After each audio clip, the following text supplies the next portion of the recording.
Just on.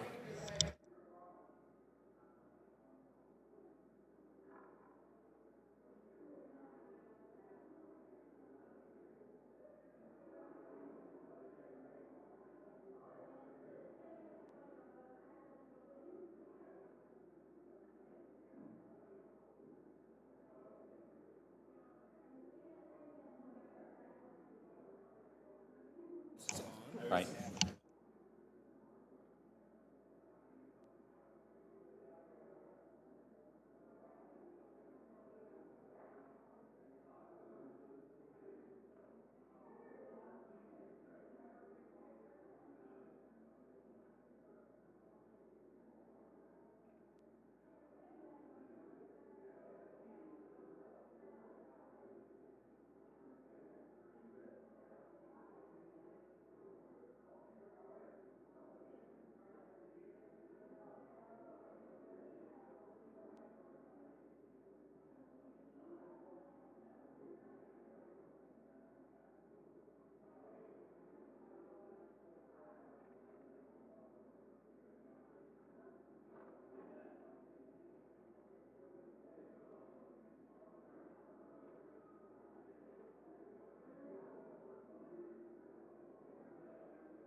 Talk is on.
I know. Hey, we did not shrink the committee. I know it says for elbow room. It has nothing to do with politics. That was the reason. That's right. Not substance, not politics, shares. All right. I'd like to have everybody to take their seats if they could. The committee will come to order. First, I want to thank Chairman Reichert of the Subcommittee on Select Revenue Measures. He's done a lot of hard work on this topic, and he's one of our team leaders on this, and he's going to continue working on this issue through the subcommittee. I also want to thank our witnesses. Chad Shirley from CBO, my old friend Bob Poole from the Reason Foundation, and former governor of the great state of Kansas, Bill Graves, from the American Trucking Association. Everybody here holds all three of you in high regard. I'm looking forward to an informative discussion on a very important issue that members of both sides of the aisle have requested that we dig into this issue, and I'm glad we're doing this here today. Because we need your ideas. The roads, the bridges, and the highways in this country are in sorry state. And the Highway Trust Fund that pays for them, well, it's broke. But instead of fixing the problem, we have dodged it on a bipartisan basis. 5 times we've come up with temporary solutions and transferred money from the general fund into the trust fund, which in English means we've patched a pothole and not fixed the problem. We're talking over $63 billion in total. And according to the latest projections, we are looking at a $168 billion shortfall over the next 10 years. So things are only getting worse. We need to find a real, long-term solution. And that's one of the things we would like to investigate in this hearing today. Now, ever since we built the interstate highway system, we've had a simple principle: user pays. The people who use the highways should pay for the highways. So far, that's been done mostly through the gas tax. Problem is, the current user pays system doesn't pay enough. Ever since 2008, the trust fund has spent more than it took in. And the reason? Well, the reason's pretty simple. People have been using less gas. They're driving more fuel-efficient cars. It's a good problem to have. You get a lot more miles at the gallon than you used to. And so gas just doesn't track use as well as it used to. And we just can't chase fuel efficiency with much higher taxes. So I want to make something very clear. We are not going to raise the gas tax. There's not much happening in this economy to help it grow. But lower gas prices, that's one thing that's happening that's good for consumers. Working families have been struggling for years to get by. They've looked high and low for good-paying jobs. Their paychecks have not grown much at all. And now they're finally catching a break at the pump. It would be downright unfair to take that away from them. So we're not going to raise gas taxes, plain and simple. But we are confronted with a big problem, and there's no easy solution. By the end of July, the Highway Trust Fund will begin running out of money again.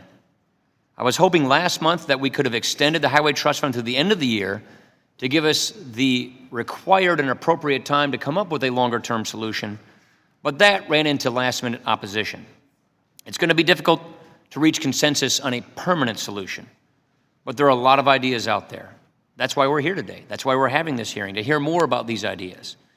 There's talk about handling more authority over the states, making greater use of tolls, creating more public-private partnerships, repatriation as a middle solution. There are a lot of ideas worth considering. But either way, we need to find a real solution, a permanent solution. So again, I want to thank our witnesses. We appreciate your taking time to speak with us today, and I look forward to hearing your testimony. And all I can say is we're all ears, and we're looking forward to your testimony. And with that, I'd like to turn it over to the ranking member for any opening statements he might like to make.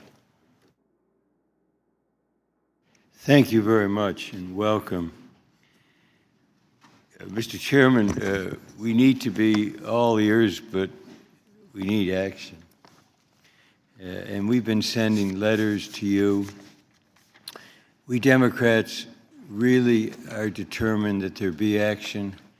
The key words are long-term, because just 6 short weeks from now, as we know, the spending authority expires and the balances run out.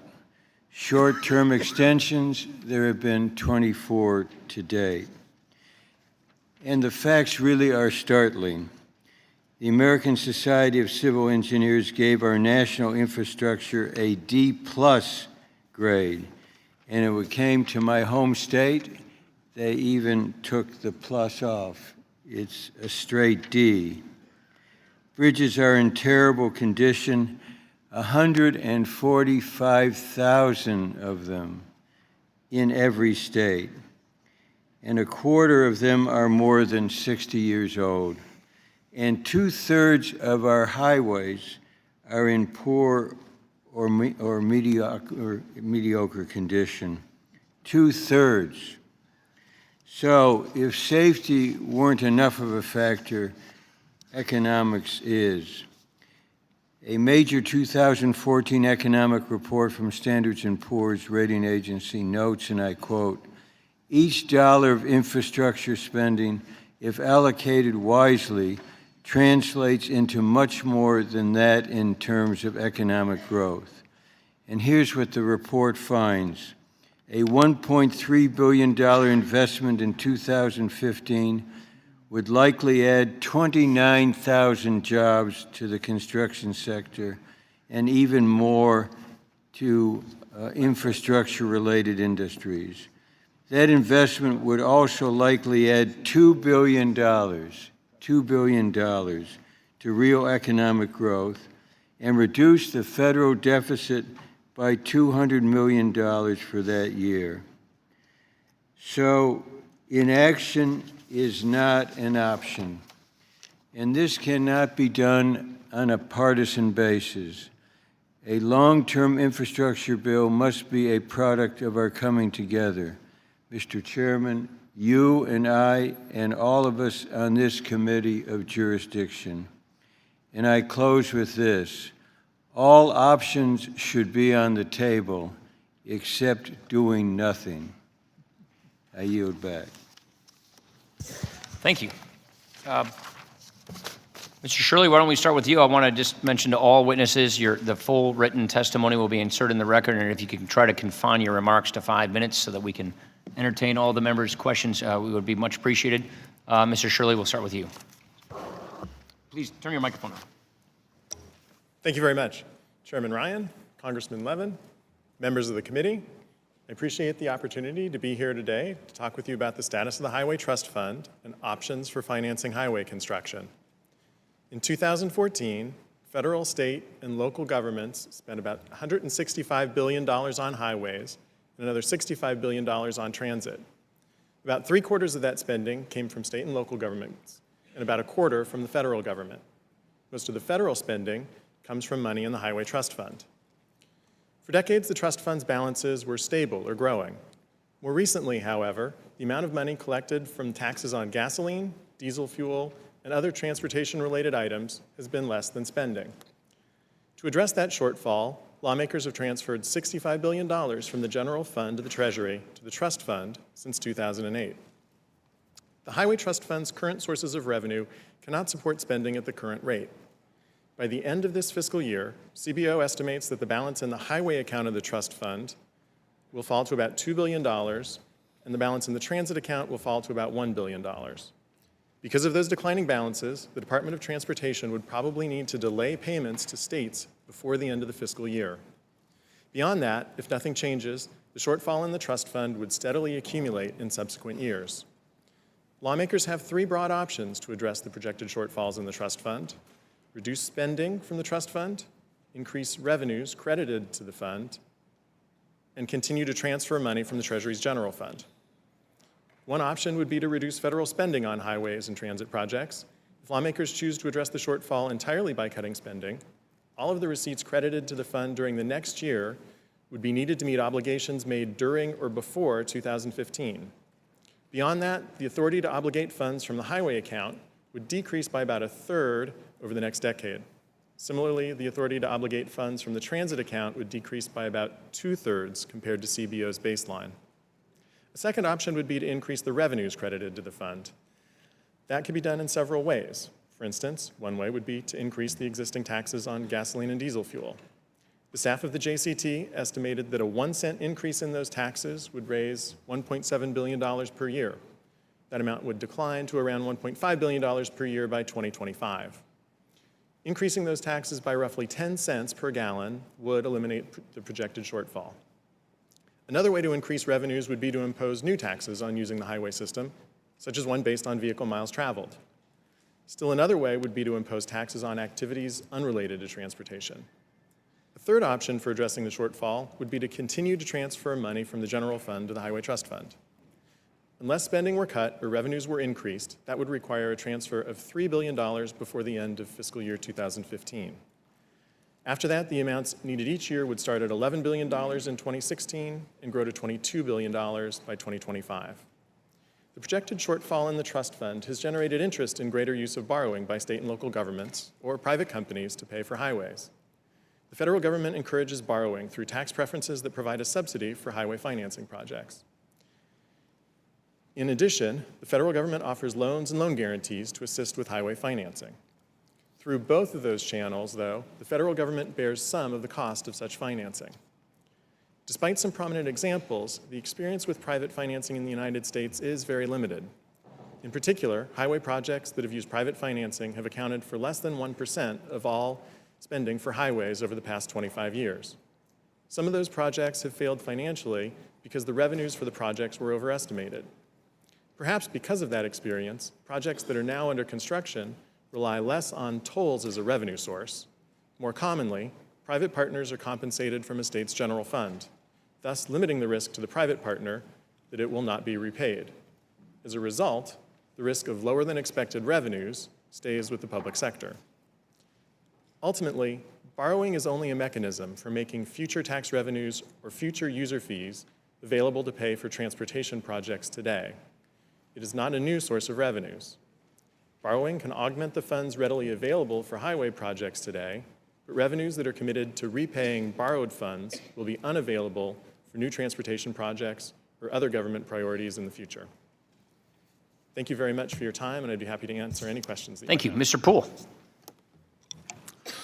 Chairman Ryan, Ranking Member Levin, and members, thanks very much for inviting me to testify. In 2005, I served on a TRB special committee on the long-term viability of fuel taxes for transportation funding 10 years ago. We concluded that in coming decades, per-gallon fuel taxes should be replaced by per-mile charges. 3 years later, the Infrastructure Financing Commission agreed with that recommendation. I've written extensively on the problems with today's trust fund, and today offer 4 recommendations for your consideration. First recommendation is do no harm. In fixing the trust fund's problem, the emphasis should be on strengthening the core principle of users pay, users benefit. The best protection for needed transportation investment comes from dedicated user fees funding that's immune to the constraints of the budget process. This is how nearly all other infrastructure is financed. Airports, electricity, railroads, telephones, water supply.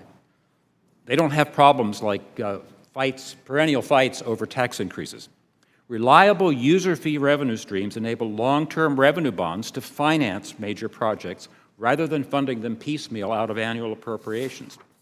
Any uses of general fund revenues to bail out the trust fund undercut the user pays, user benefit principle and make the program less reliable going forward, since the federal government will have less and less general revenues in coming decades. My second recommendation is to set real priorities for trust fund spending. If it's politically untenable to increase fuel tax rates, then spending must be trimmed to the level of user tax revenues. You should ask which aspects of trust fund spending are truly federal in nature versus state and local in nature.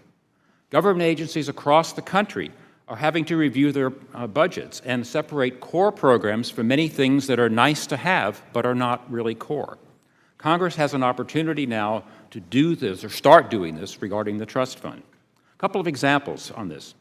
Federal programs' top priority, in my view, should be reconstructing and modernizing the interstate highway system, our most important asset, which will need an estimated $1 trillion over the next 2 decades to do. Yet, according to a recent GAO analysis in my written testimony, only half of the $50 billion trust fund spending goes to highways and bridge projects at all, and only $3 billion is spent on major projects of the kind that would be involved in reconstructing and modernizing NHS and interstate highways. Also, Just why should highway user taxes support the two highway safety agencies, NHTSA and FMCSA? Nearly all other federal safety regulatory agencies are funded out of the general fund, not out of user taxes, just as a point. My third recommendation is that Congress should encourage the eventual transition from per-gallon fuel taxes to per-mile user fees. It's clear that state DOTs are taking the lead on this, with pioneers like California, Minnesota, and Oregon. There are many unanswered questions still about which mechanism will be most feasible for collecting the fees while protecting privacy and ensuring that they actually replace rather than adding to fuel tax revenues, which is the premise. Congress could further these efforts right now by focusing more of FHWA's research dollars on pilot projects in a larger number of states. Another useful step would be to encourage increased use of per-mile electronic tolling for major highways. Congress could expand the existing 3-state pilot program for toll-financed interstate reconstruction. More states should have this option, and existing states should not be able to sit on their slots indefinitely without using them. The revamped pilot program also needs much stronger protections for highway users to ensure that the new tolls would be pure user fees, not a cash cow to bail out state DOT budgets. Highway user groups will certainly oppose expanding the pilot program without much stronger safeguards along these lines. My final recommendation is that Congress should give states increased tools to make their transportation dollars go further, and long-term public-private partnerships, P3s, are an important way to do this, and well-suited to major highway and bridge projects, like interstate highway reconstruction. Tolls provide a bondable revenue stream so that major projects can be financed now rather than years or decades in the future.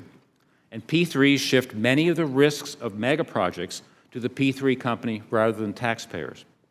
Federal government assists in these kinds of projects in two ways: by enabling the issuance of tax-exempt private activity bonds and providing subordinated loans via the TIFIA program.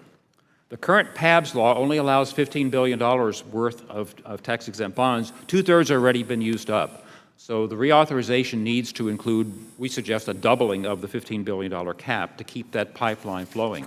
Finally, TIFIA was expanded in MAP 21, doesn't need a bigger expansion, but the money would go further if Congress were to make one important change.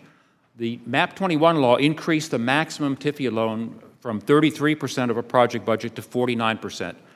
It really ought to go back to 33%, consistent with TIFIA being gap financing, and also enabling the existing amount of money would go a lot further if it were only funding up to 33% rather than 49%.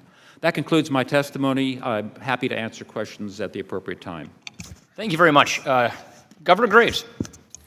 Chairman Ryan, Ranking Member Levin, members of the committee, I appreciate this opportunity to appear before you and comment on an issue of great national importance, a long-term and sustainable funding source for building our roads and bridges. I am particularly appreciative of Congressman Renacci and Congressman Blumenauer for their passionate advocacy on this issue. While representing ATA, I'm proud to be speaking on behalf of many organizations whose members are daily users of our transportation system.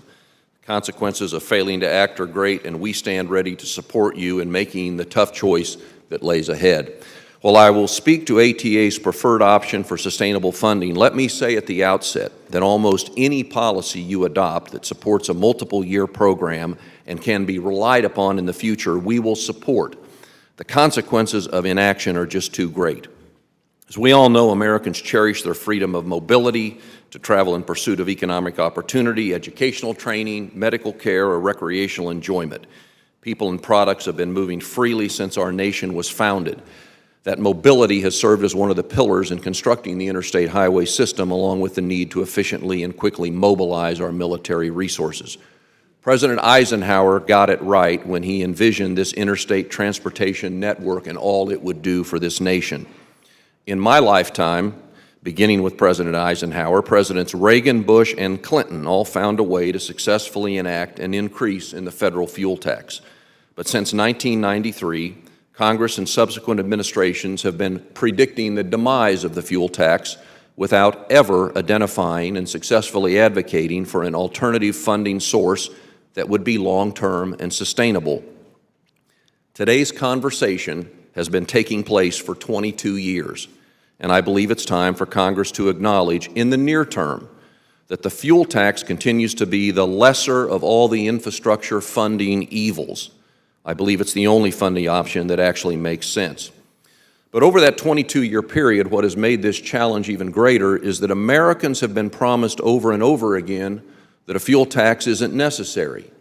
Yet rarely is an alternative proposed that has a chance of being adopted, and if it were, it would likely fall short of what the fuel tax has provided for over 50 years, long-term and sustainable. Roads and bridges aren't free, and they're certainly not cheap. Yet Congress has been operating under the assumption that pennies might fall from heaven.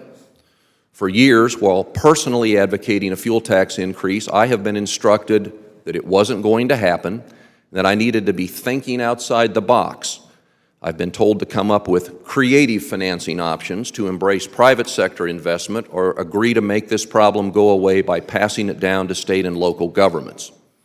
So, after 22 years of thinking outside the box, we're here discussing the fuel tax, spending general fund dollars, passing off all or greater responsibility to the states, or simply erecting toll roads across the country. We know the fuel tax works. It's easy to administer, Americans are familiar with it, and with some modifications to account for the emerging class of non-fuel vehicles, it would continue to be viable for years if the rate were raised. General funds. With all the fiscal challenges the federal government faces, adding one more large mouth to feed makes no sense. Once we start down the path of paying for roads and bridges without user fees, you will have a very hard time ever going back. Some have suggested that devolution is simply a realignment of federal and state responsibilities. As a former governor, I can tell you that a large number of states don't seek to assume this financial responsibility, nor do they have the financial capability to do so. Not to mention the incredibly unwise notion that we should leave the condition and capacity of our interstate network of roads to the discretion of 50 state legislatures and governors. This idea is a ruse to dodge the tough responsibility of finding adequate funding for road and bridge construction. And the other oft-heard suggestion is to simply toll our interstate roads. Toll systems certainly have a limited place in this country, but they are a more expensive option than the fuel tax we currently enjoy. How could Congress or an administration ask citizens to pay more than they otherwise would need to pay in order to get the same system that they could get for less? My father found opportunity in digging his way out of the Depression by starting a trucking company in 1935. He honed his transportation skills serving in World War II, hauling supplies in Europe.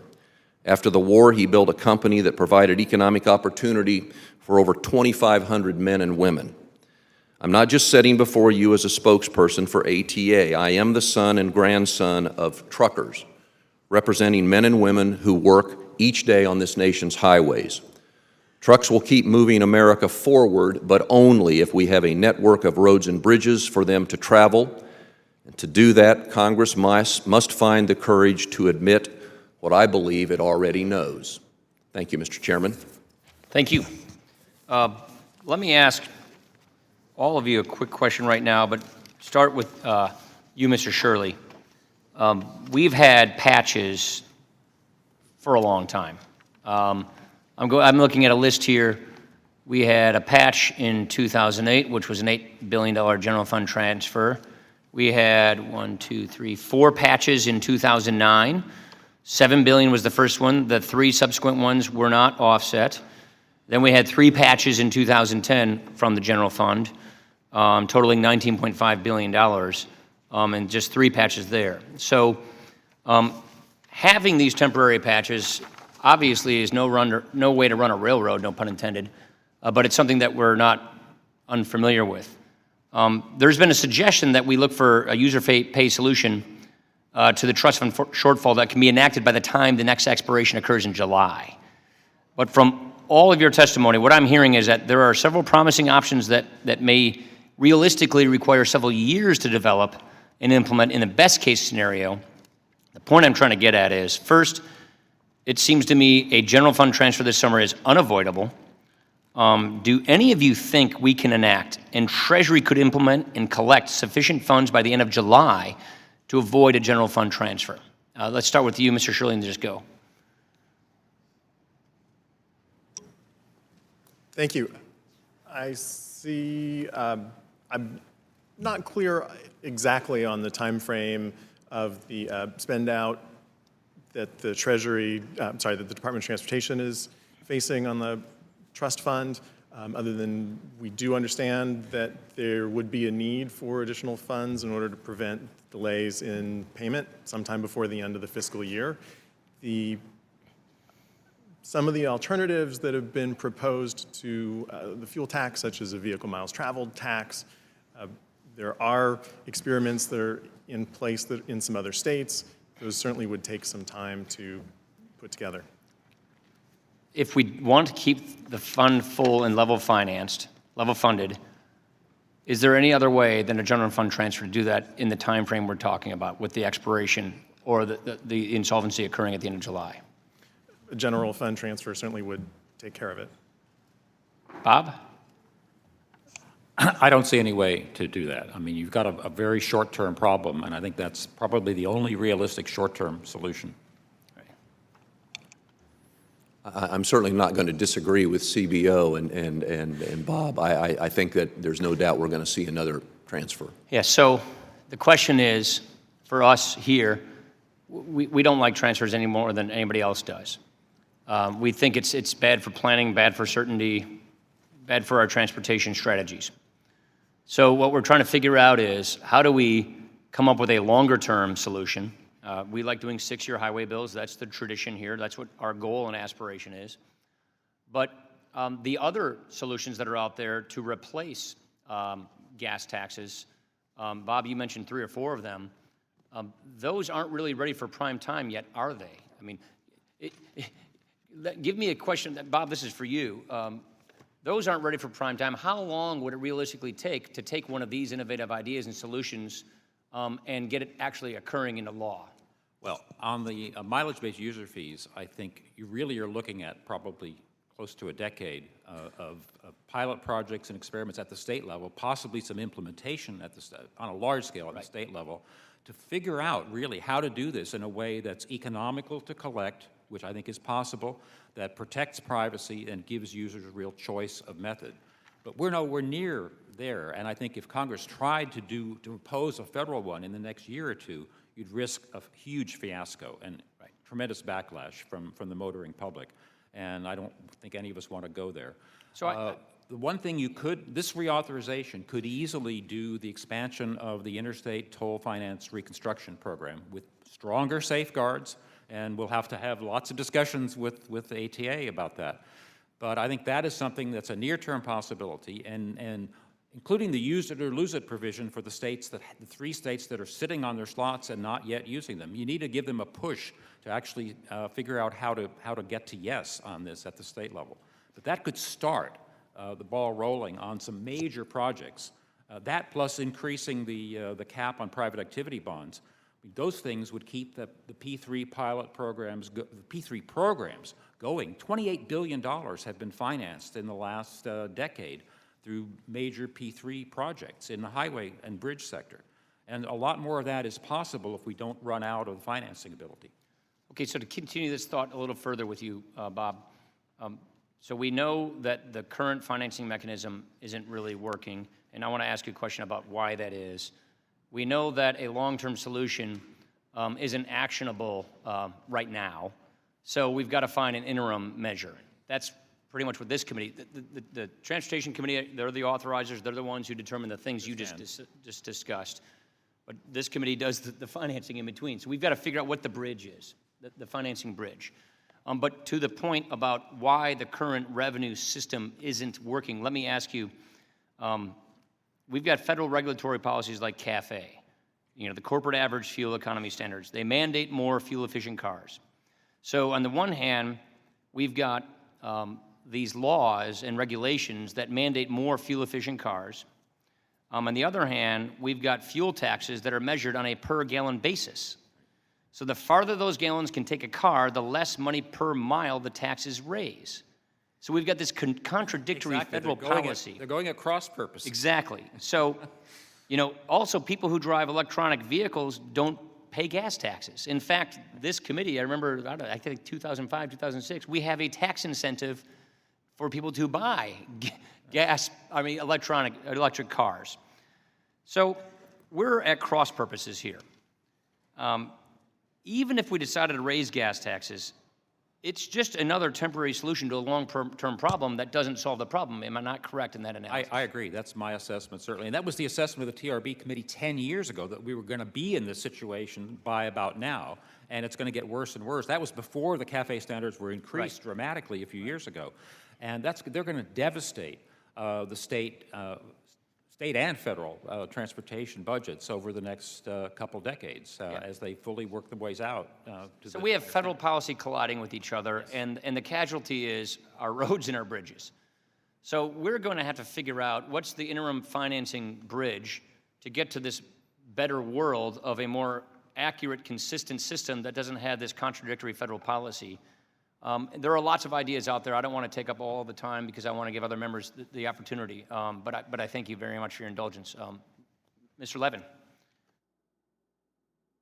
Thank you. Thank you for your testimony. And Mr. Chairman, as I hear the back and forth in answer to your questions, I think the problem is a bridge to what? And we keep on building a short bridge because we don't face up to the what. And to simply focus on the interim has been used as a reason not to do the long term. And, I wish we really had a video today. Your testimony's been graphic, but nothing would be like having videos as to the conditions of roads and bridges in this country. I was in Nepal last year before the tragic earthquakes, and then I came back here to Washington and to Michigan, and I thought some of the roads were as bad as I had seen in Nepal.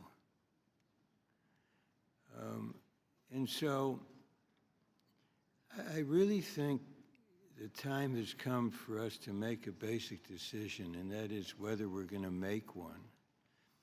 And my concern about the focus on finding an interim and arguing about how long is that it becomes a reason for us not to face up to what needs to be done long term.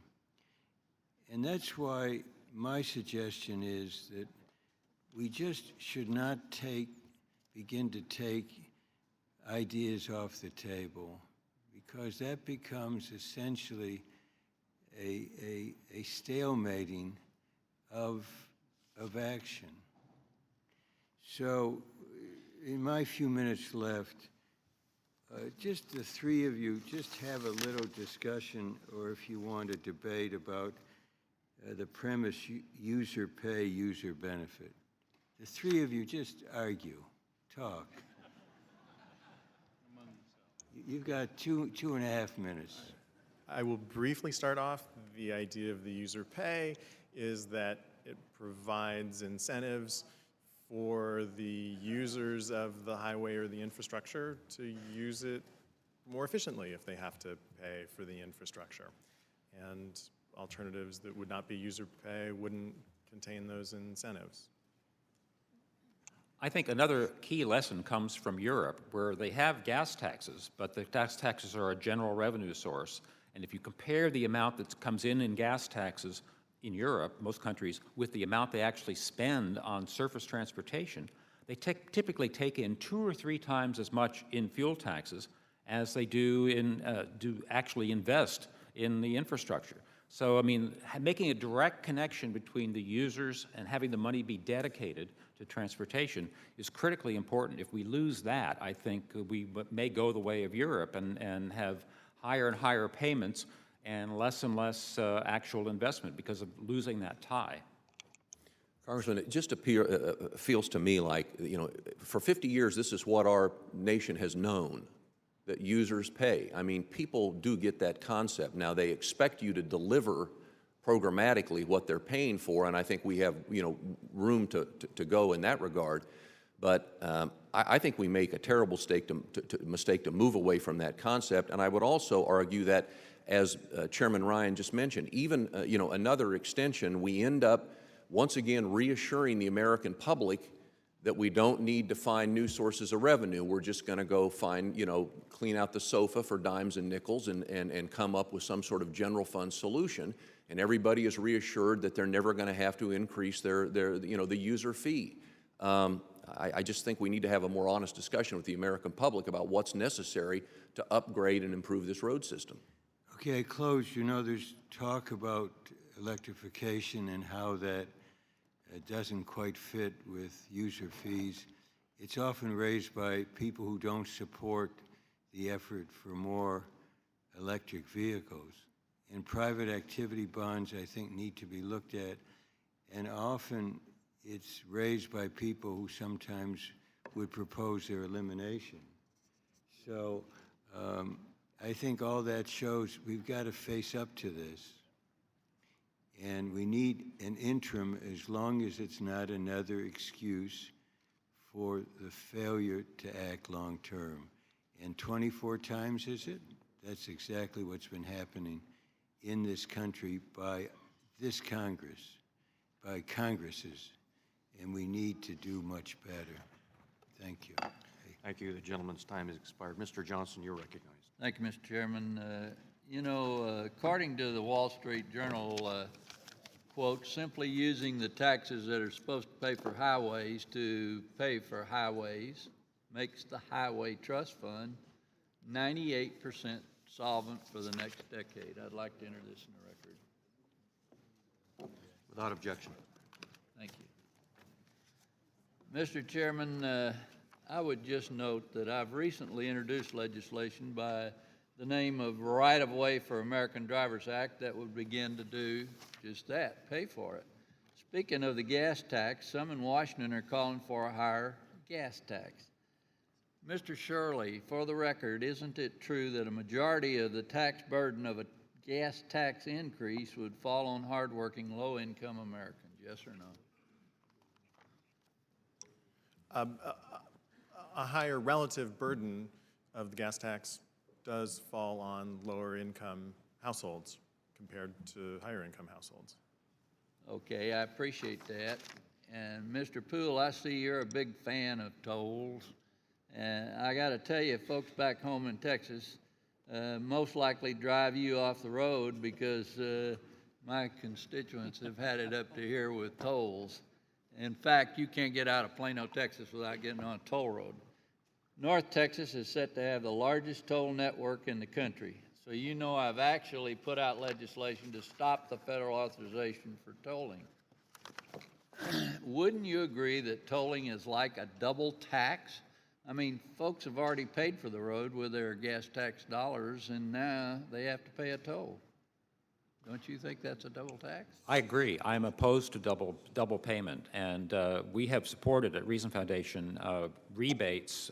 All electronic tolling makes it possible to calculate how many miles people have driven paying tolls, and the vehicle, so the fuel economy. You can figure out how much gasoline or diesel they used, and give rebates of that. And that is an integral part of the planning in Oregon, for example, for mileage-based user fees, that people would get rebates for the fuel taxes they paid and wouldn't be paying both the user fee and the gas tax. That's interesting. Okay, Mr. Chairman, I yield back. Balance my time. Mr. Lewis, you're recognized. Thank you very much, Mr. Chairman. Let me thank all of the witnesses for being here. Governor Grace, thank you for your leadership, and thank you for your statement.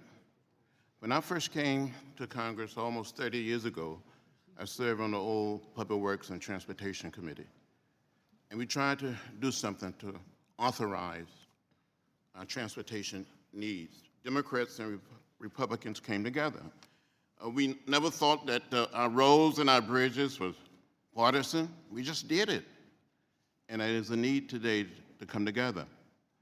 You know, I represent a city of Atlanta, and we have 3 major interstates coming through the heart of the city: I-75, I-85, I-20. A lot of trucks. And we need to do something. I want you to tell the committee, I want you to dramatize it, to make it plain, to make it clear. If we fail to act, if we fail to do something, what would happen? Well, Congressman, it's happening already. I think the cost of this nation in terms of congestion, what we're wasting every day in terms of burning fuel and emitting into the atmosphere, what we're wasting in terms of missing our commercial delivery schedules, not to mention just every individual who's late for this, that, or the other, or doesn't get to a job interview or a medical appointment or whatever. I mean, our trouble just getting here this morning and the condition of the roads in this city. You know, we're having a hard time with a driver shortage because most drivers get paid by the mile or in some form or fashion based on meeting a delivery schedule, and it's a hard living to make, and therefore we have a lot of people who are turning away from our industry just because the conditions out on the nation's highways are such that they just don't want to do that. So it's having a tremendous impact, and you know, we're not benevolent. We have to absorb the cost associated with the safety concerns, the maintenance concerns on vehicles, the delays that we have to endure. We build those into shipping rates, and those get passed on, and Americans all pay more than they otherwise need to for their products. So it's a very real problem, and it exists today, and when we look at the numbers, they're staggering. We can't cut our investment in the nation's infrastructure. We need to increase on an annual basis somewhere in the neighborhood of $25 to $50 billion. We are going to lose our competitive edge as a country vis-a-vis the rest of the world if we don't figure this one out. But could you tell the committee what is the impact of short-term fixes and emergency action rather than being bold and prepare for the long haul? Well, it'd be my opinion that the problem with all the short-term fixes is it always messes up state governments and their ability to adequately predict what revenue is going to be available and what projects they can do. Some of your states have very, very short construction seasons, and we end up essentially delaying. We end up with whatever inflationary factor it is that kicks a project a year down the road. It's one more year that a road is less safe. It's one more year that we have the same kind of congestion that's detrimental to our economy. So, I mean, delay just leaves us, again, right where we are, and again, having the same conversation that started 22 years ago. Well, thank you very much. Mr. Chairman, I yield back. Mr. Brady. Chairman, thank you for holding this hearing. This is long overdue. A couple observations, and I want your advice on something. One, Governor, I agree. We ought to have a real serious discussion about moving away from user pay in our transportation infrastructure. I think that's a critical part of how we fund, and we ought to have a long discussion about moving even farther away from that. Secondly, our transportation system, how we fund and operate it, reminds me of a leaky bucket. We've got diversion into non-highway and transportation issues. You've got very long permitting processes that drive up the costs and delay them. We've got issues like Davis-Bacon and others, very sensitive, but have an impact on all that. And so I think one of the keys to pouring more money into this system is to fix the bucket before or as we do that. I think it draws more support to this. I am skeptical that tax reform on the international side is the solution. The two are unrelated. I'm sort of old school. I think changes in the tax code should accrue to make us more competitive and create a stronger tax growth for growth, which will help generate revenues generally for the country. But here's my question. There doesn't seem to be one single solution to this problem. It will require a series of them. What I've noticed is, around the world, other countries draw much more private investment to infrastructure than America, dramatically more. Countries we wouldn't even expect it. I think in France, 70% of the water and sewage systems are created by private investment. We already know term expressways are privately funded. Airports, the 100 largest airports in the world by revenue, 36 are created by private investment. Yet that trend toward investment in America in modern, efficient infrastructure has grown a bit, but still is largely missing. I think part of that could be these are very capital-intensive projects. I think the tax exemption on municipal bonds, I'm not saying in that at all, but if you start off with a 40% disadvantage in the cost of capital, you're not likely investing in infrastructure. I'm not suggesting that, but my point is, I don't think a minor lifting of the private activity bond solves the problem. How do we draw, as part of this solution, how do we draw more private investment into infrastructure in the United States? Seems to me we do have a lot of capital. These are needs. I think they can be structured the right way. As part of the solution, what do we do? If I may, since I've done a lot of work on that subject, I find it's truly ironic that Congress is perennially grappling with there's not enough funding, and yet the global infrastructure investment funds have raised hundreds of billions of dollars for sound infrastructure, large-scale projects, many of them in Europe, in Latin America, in Australia, and so far only $27 billion in this country. We could do a lot more if Federal Highway Administration is doing some good work on developing basically prototypes for the kinds of long-term agreements that states who don't have the experience with this could adapt.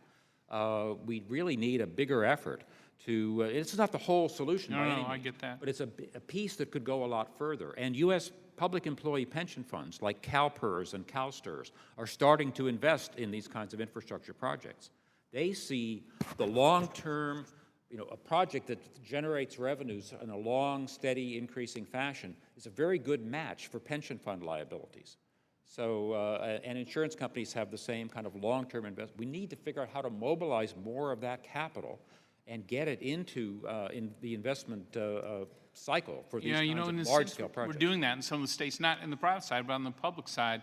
States are advancing, or local communities advancing dollars for projects. States are reimbursing them on a per mile and per use. So you're already laying out sort of the cost benefit of these projects. It's just happening on the government side of the equation. My question is, why can't we be doing more of that, not as the full solution, but could that not be helpful in filling that gap on the private sector side? It would be very helpful. We've got major bridges that need to be replaced. We have aging interstates like I-70 in Missouri that still has some of the original pavement from the highway that I-70 was built on top of that's falling apart. So mega projects of that sort are really good fits for long-term P3s. And that, again, is part of the solution. It's not the whole thing, but it would help a lot if we did more of that. Okay. Thank you all very much. Mr. Neal, you're recognized. Thank you very much, Mr. Chairman. I want to thank our panelists as well and note that Congress has gotten very good at doing the seminar side of things.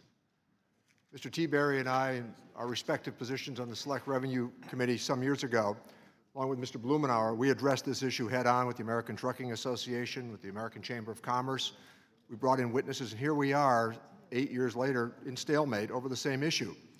And Governor, one of the things that you noted correctly was that President Eisenhower had the vision to move forward, but also to connect another very important element, and that was he had Lyndon Johnson as the majority leader in the Senate and Sam Rayburn as Speaker of the House. We saw this as an act of national purpose. We saw it as an act of national will, not the divisiveness that currently confronts this Congress on every single issue that comes along. One bad story, let's get rid of earmarking. We've watched Congress be reticent about the challenges that we face every day when we've had this opportunity to go forward. And I really hope Chairman Ryan is going to lay out his ideas as we go forward on this issue. That's what the chairman does. And it's important for all of us to ask questions, but at some point, 8 years later, we began these hearings to have some action. Now, let me call attention to something specific, Governor. The Port of Boston is now being dredged for the purpose of accommodating the tankers that will come through the new Panama Canal expansion, the double tankers. Those are going to be union jobs, $350 million of dredging, more longshoremen, and I supported the FTA with Panama because of that very purpose. So could you address the issue of what's happening with congestion at our major ports, including Logan Airport in Boston, as well as one of the great ports on the East Coast, the Boston port. Well, I think you all know that one of the problems we face in this country is that so many of our ports, airports, major infrastructure projects were built so many years ago that no one anticipated the kind of expansion and activity that would ultimately take place. So we've got landlocked ports that don't have any way to expand, and therefore there's congestion just inherent with where they are located. You start bringing in thousands and thousands of trucks every day to move containers. I think there's great potential in some of the inland intermodal facilities that we're starting to see spring up, but they are not inexpensive.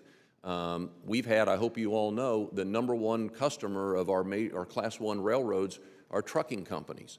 We're putting more and more freight on intermodal movement than we ever have before. But to tell you the truth, it barely scratches the surface in terms of the tonnage that overall gets moved in this nation. And as I say to people often, in 2006, for the first time, we had 300 million people in this country. In 2042, we're going to have 400 million people in this country. That's just a lot of stuff. It's a lot of mobility. It's a lot of demand. And yet we are basically, treading water on our infrastructure investment. In addition, I'm glad somebody mentioned the private activity bond cap. That's something that ought to be able to apply here. We ought to be talking about something I worked very, very hard on, the Build America Bonds effort, which was extraordinarily successful. Massachusetts alone issued $5 billion in Build America bonds, municipal bonds. There used to be a can-do attitude about infrastructure in America. And I'm delighted that Sam Johnson said that his constituents have about had it with toll roads. This is a public responsibility that we have to increase greater efficiency and productivity. And Mr. Shirley and Mr. Poole, would you speak about those 3 bonding opportunities that we have that I just addressed? Well, I think bonding is critically important. We really need to be financing through long-term kinds of vehicles more of the needed infrastructure that we have. We're way behind, as several people have mentioned, in what we should be building. And so if you continue funding almost all of these big infrastructure out of annual appropriations, it's a losing game. To catch up, to have a chance of catching up, you've got to go to more long-term financing through revenue bonds, and all the vehicles that would do that deserve serious consideration, in my view. We need to embrace here, Mr. Chairman, pro-growth economics. This economy has grown at 2.1% and even less in previous years. For 15 years, downward pressure on wages and very little growth in the economy, and we can't find a common path forward in infrastructure. This used to be the easiest thing to do in Congress. Members would rush to the well in an opportunity to put their cards into the polling place so that they might vote based upon requests from local government and hospitals and colleges and airports and roadways and bridges. And for all of us, this stalemate has ill-served the American people. Mr. Neal, thank you. Mr. T-Berry. Thank you, Mr. Chairman. Thank you for your leadership. And I want to associate myself with the Irish-American from Massachusetts over there, my friend, Mr. Neal. I've been using the same arguments on trade, by the way. That's a discussion for another time. I'll talk to you about it too, Bill. Gentlemen, yield? Sure. I did cite the example of the Panamanian FTA. I know you did. Thank you. Let me take it, and I'm serious about his comments. I do associate myself with them. I'll take a little bit different tact. Mr. Poole, as we've done today and as we've done over the last 8 years, much of the focus has been spent on revenue, and I understand that. Much of the focus has been spent on the solvency of the trust fund, and I understand that. But there's another aspect of this that I found your testimony to be quite interesting on, and I want to take it a little bit farther, because I think Governor Graves is right. This is a crisis, and this is a conversation that we need to have with the American people in a broad way, and that's the struggle that we all have here. If I'm at an event talking to a group of people, and a gas tax comes up, and the wealthiest person there drives a Tesla, he's not as invested as the person who drives a Chevy Cruze. So the question I have, though, is I had a county engineer in my district who has complained for a long time about federal regulations. And to prove the point that he was complaining about, he did a road construction project with state and local funds, very similar project in the county with federal funds, same distance, same basically type of a project. As you can expect, the one with federal funds cost twice as much and took twice as long. We never seem to have that discussion here in the context of making the fund solvent. I understand revenue component is extremely important. Mr. Neal is right. But from a taxpayer component, that's extremely important too. What can we do to ensure that we provide our constituents, our taxpayers, the users of the highway, the greatest bang for their buck when federal dollars are involved in a construction project? That will actually make that dollar go farther, by the way, so you can build more. Right. Congressman, you've really hit the nail on the head that federal projects, because of all of the regulations that go along with them, include well-intentioned things, Davis-Bacon and Buy America and a whole lot of others, and all the different regulatory oversights, if the project is federalized, really do. Double may be an exception, but certainly 30 or 40% more is pretty routine. And I know some state DOTs that try hard to figure out projects that they can do without a dollar of federal money in them in order to have the cost savings. So that clearly, regulatory reform would be one key to making the dollars go further.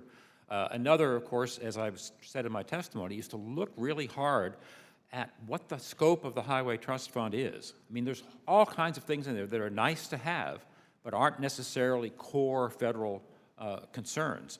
There are things that over time have migrated from being solely state and local responsibilities to now shared federal, state, and local responsibilities. This is not really this committee's jurisdiction, but on the other hand, if you cannot come up with a medium-term revenue fix, Right. I suppose you could go back to the authorizers and say, look, you guys haven't done your job of figuring out a scope of the program that's actually fundable.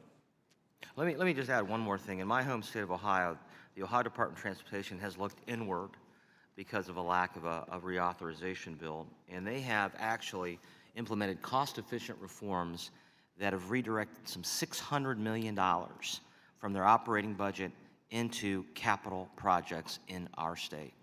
So they're leading. Ohio has streamlined project delivery for more innovative methods, such as design-build. I sat on the conference committee of MAP 21, and it was supposed to reduce red tape, not as much as I wanted to, but it was supposed to reduce red tape, streamline programs, but many of the reforms that were in MAP 21 have yet to take place. So looking long-term, I asked the three of you, and you don't have to answer, if you can just help put pressure on us and the administrators of this highway fund to do what not only we have said for them to do, but do more to make taxpayers' dollars go further. Thank you. I'll yield back.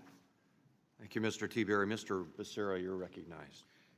Mr. Chairman, thank you very much. Gentlemen, thank you for your testimony.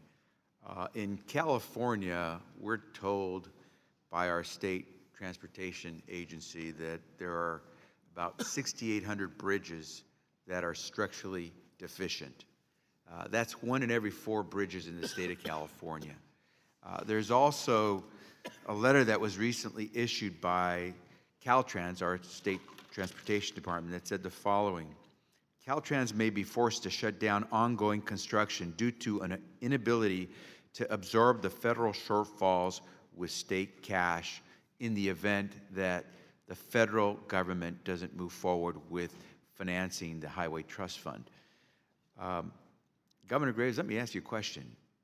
I gotta believe, and let me add one other thing, LA County's Metro Agency, which deals with a large sector of all transportation within Southern California, also said the following: in order to avoid massive cost increases associated with construction stoppage or delay as a result of any shortfall in federal funding for these projects, LA Metro would refrain from beginning any new project construction altogether, as well as stop any construction bid notices for projects that are in the pipeline because of the uncertainty of federal funds.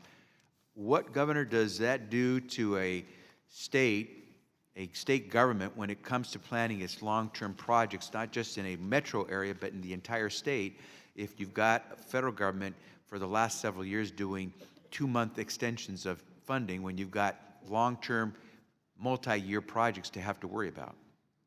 Well, it's obviously incredibly disruptive. I mean, I will tell you all that in my 8-year experience, I thought I had the best state DOT that there was. They were great professionals. They understood what the needs of our state were. I thought their planning efforts were just outstanding. But it involved that partnership with the federal government. Were we frustrated from time to time with some of the regulatory burden? Yes, we were. But we eventually worked through that, and and I know we need to think programmatically, because at the end of the day, it's the delivery that matters, that we got something built and done. But the states have to know that you all are going to be there for them in that funding partnership. And every time there's a bit of uncertainty, it sends shock waves through the various states who are in various stages of planning. I mean, not every state's on the same schedule in terms of a 5-year plan or a 10-year plan or whatever it might be. We happen to have done a 10-year plan in our state while I was in office. But they count on you. They expect that this partnership to work both ways. They'll adhere to whatever requirements the federal government sends their way. But they expect the money, and clearly that's where our problem is today. I think you said the operative words. They count on us. And I think, actually, I compliment all three of you for stating pretty clearly that there are pretty straightforward ways of doing this. And I think I've heard a lot about user fees, and I tend to agree with you. If you're going to use it, you should pay for it. And we should step to the plate. I think you all have been saying this. Folks on the outside, in state government, local government, have been saying this for quite some time. In fact, in Los Angeles, not just city, but county, we've stepped to the plate. We've actually passed user fee proposals, ordinances that provide a pot of money that we can come to the federal government with and say, look, we're willing to impose a user fee on ourselves through bonds to show you how serious we are about completing this project. So it's not just going to be federal money that helps pay for California's projects. Our local dollars are being invested, and we're ready to fork it over, put it on the table to show you how serious we are about these projects. I believe that any delay is just an excuse. We have every opportunity to move with proposals that are clearly before us. I think I would agree with you, gentlemen, that user fees are clearly the way to go. And the sooner we get to it, the better, because we're just deceiving the American public and making them believe that we can fund all that we need without coming to the table. And so you're right. Folks have a belief, and they have a right to believe that we're going to be at the table coming up with solutions. I hope you'll continue to weigh in, give us your thoughts, because we should not be doing these piecemeal, itty-bitty, baby step extensions of funding for projects that don't get done in 2 months. No contractor, general contractor who's going to build a highway buys cement or asphalt or lumber for 2 months. You buy it ahead of time. And if there's any place where the adage time is money applies, it's in construction. So thank you all for your testimony. Hopefully we'll get there and solve it, and people can count on us. I yield back. Thank the gentleman. I will yield myself 5 minutes for questions. And first want to thank the three witnesses for being here. And I think you have heard at least one voice today saying that we need to do something. All of us here believe that. Frustration for not accomplishing some progress here. And of course, frustration in trying to find a solution which we know would include more than one aspect of all of the things that are being talked about here today. So we know it's difficult, we recognize there's a problem, but when you start to look at some of the options that you've all talked about, the federal gas tax and tolling and public-private partnerships and vehicle miles traveled and transportation infrastructure finance and Innovation Act, which is a program that provides credit assistance. The mass transit account has even been, people have talked about phasing that account out to help reducing the federal burdens, which we've talked about, some of the Davis-Bacon issues, which I support, and some other regulatory issues. And then also streamlining the National Environmental Policy Act NEPA requirements is another issue that's been talked about. So in trying to find a solution here, we've got to go through an awful lot of gymnastics to get agreement, not only amongst the panel here that you have before you today, but in the House of Representatives, onto the Senate, and then the White House, right? So we need your help. I come from the state of Washington. We've had our issues with bridge collapses, as you know. The Skagit River Bridge, 3 vehicles plunged into the river as a result of the bridge failing after a collision. We've had some other bridges collapsing in Washington State. This is not a story that's new to, I think, Americans. In every state, we've had similar experiences. I would like to revisit the P3s. I think Mr. Brady focused on that somewhat. And Mr. Shirley, Mr. Poole, you've both highlighted the current role of public-private partnerships in financing. First, could you discuss specific benefits that you've seen? And Mr. Graves, you may have some opinion on the private partnerships also. And second, if there are benefits that you've seen, what current obstacles do you see that would get us to those? And then lastly, what, if any, impact would greater access to public-private partnerships, what kind of benefit would that provide to us? So 3-part question. I hope you got it. I can repeat it if you can't, but would like to hear from all 3 of you. You got 2 minutes. I think there are an important set of benefits from the P3, long-term P3s. One of the biggest ones is, these are really a best fit for mega projects, $500 million to several billion-dollar scale projects, bridge replacements and so forth. And risk transfer is a very important benefit. Mega projects are notorious worldwide for cost overruns, late completion, over-optimistic traffic forecasts, and most of those risks can be transferred to the P3 entity, which has skin in the game by making an equity investment in the project, and then takes those risks and means the taxpayers aren't burdened with them. That, to my mind, is the most important benefit of the P3s. Another, of course, is that it means you're financing the project instead of building it out of operating cash flow, annual appropriations.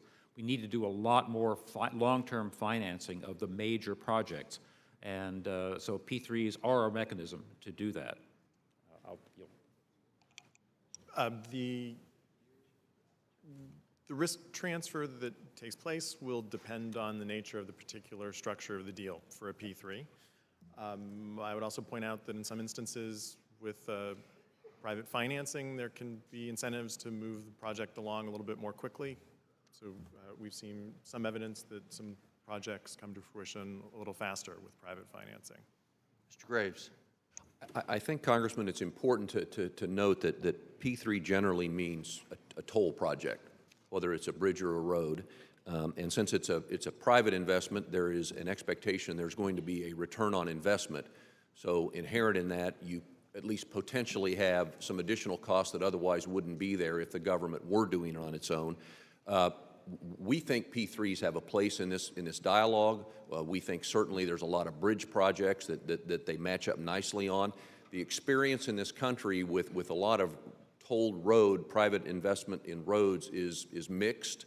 Some have not done and fared nearly as well as some anticipated. And a lot of it has to do with the amount of diversion where people just simply are not going to pay or can't pay the cost to use that facility, and therefore they start to run, in our case, commercial vehicles off onto routes that they otherwise shouldn't be on. So there can be a safety issue from our perspective as well. Thank you. Appreciate your comments. And just quickly mention that I look forward to continuing this discussion next week.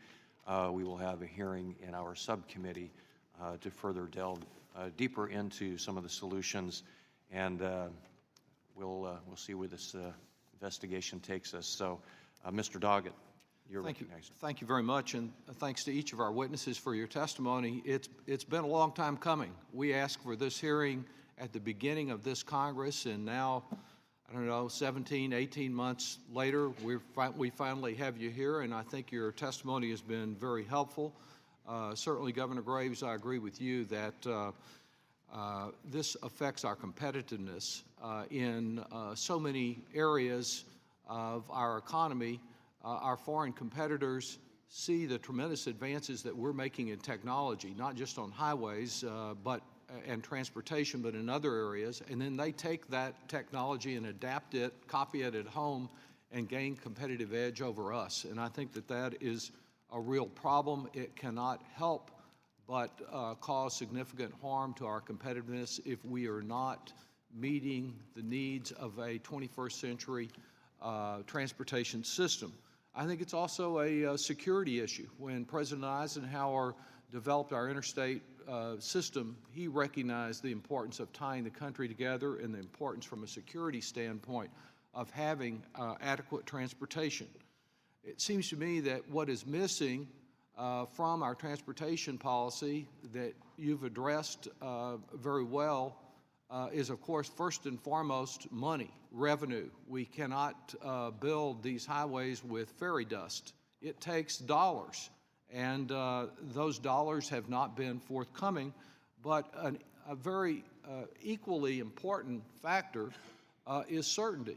It is amazing that during the first 6 or 7 months when we were trying to get the hearing that we finally have today, that the lead proposal from some of our Republican colleagues was to finance our highways by eliminating Saturday mail delivery.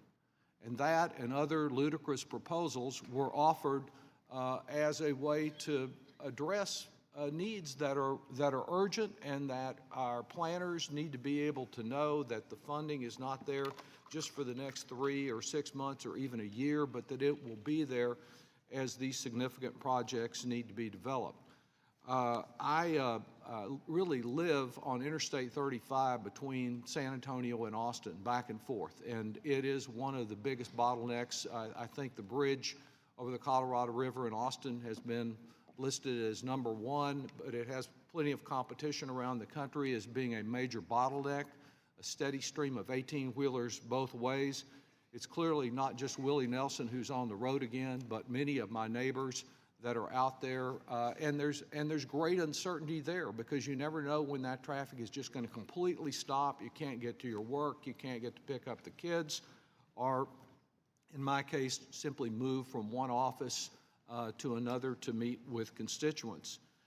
I do agree with my colleague, Mr. Johnson, on one factor, and that is there is a bit of a problem in tolling roadways that have already been financed originally by taxpayers. Our former colleague, Senator Kay Bailey Hutchison, included a provision in the Transportation Act once about that, and we are headed to a situation in Texas where it will be impossible to get to any of our major cities, Austin, San Antonio, Dallas, Houston, unless you're willing to pay a tollway or stop every few blocks on the access road. The other revenue source that I have some concern about, and Mr. Poole, you have addressed this in an article that you wrote back in February and perhaps at other times, is the notion that, speaking of fairy dust, that there is some magic way we can handle this through repatriation.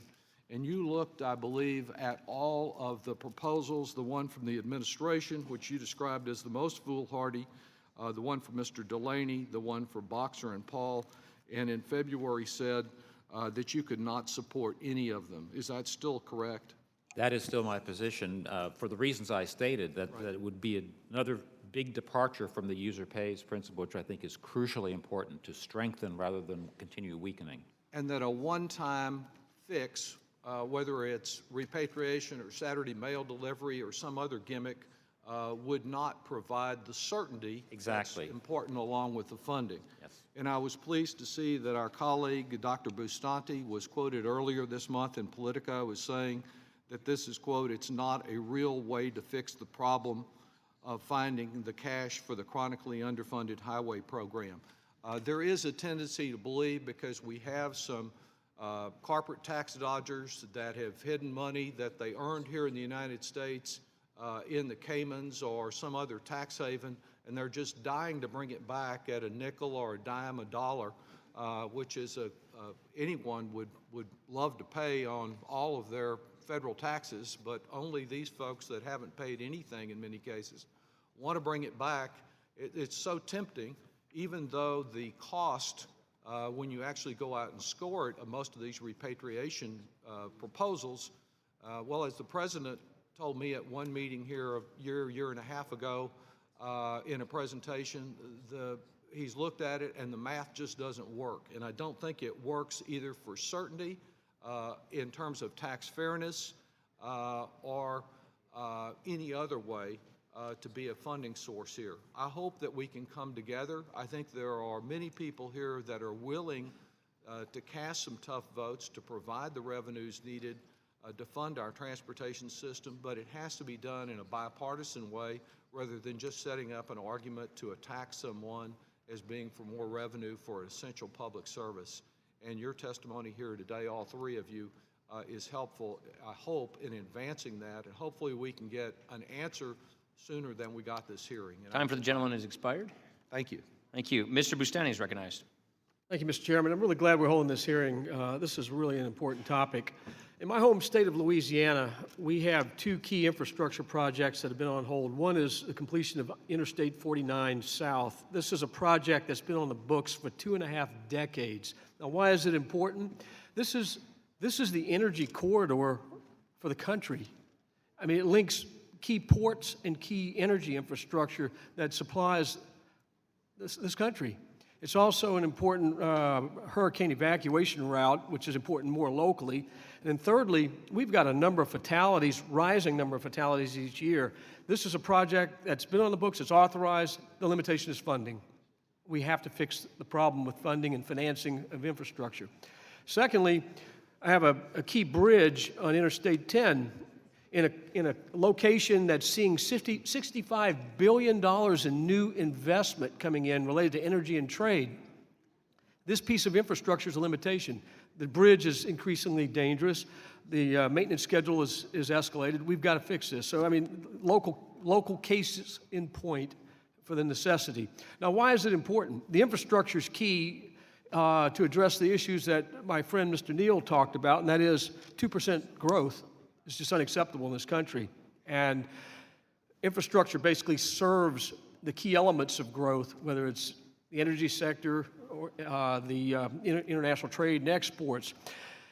I firmly believe we need to get to a user fee system that works, it's broad-based and sustainable. And I have some concerns about one source of funding that's actually been vetted about, and that is, it's been talked about perhaps replacing or supplanting or augmenting the gasoline tax or a motor fuel tax system with a per barrel fee on crude oil.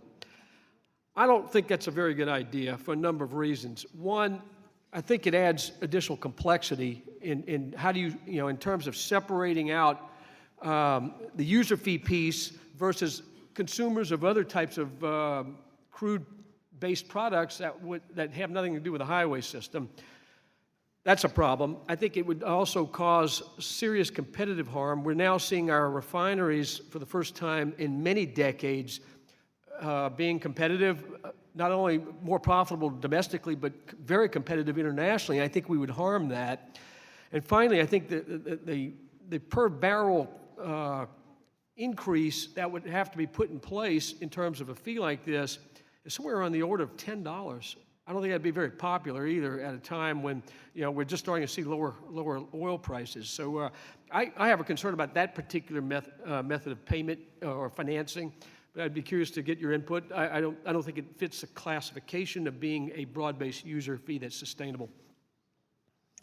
Congressman, that option is on our list. We actually, because we know how difficult your challenge is collectively, we tried to sit down as an industry and come up with a whole lot of things that we could support if it wasn't if it wasn't a fuel tax, if it wasn't indexing, I mean, if it wasn't some sort of freight fee. I mean, and the barrel tax is on the list. I will tell you, we discussed at length the concern you addressed, which is there are people who derive benefit off of a barrel of oil who have nothing to do with running cars or trucks up on the nation's highways.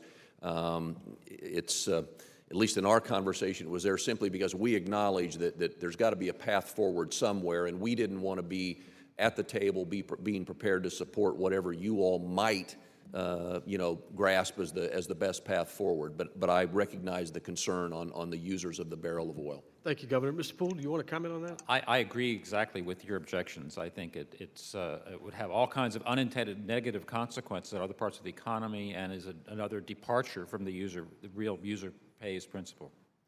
Any thoughts on how we capture electric vehicles, vehicles fueled by electrical or batteries and so forth? I mean, this is a growing area, and it's currently outside of the scope of the motor fuel tax.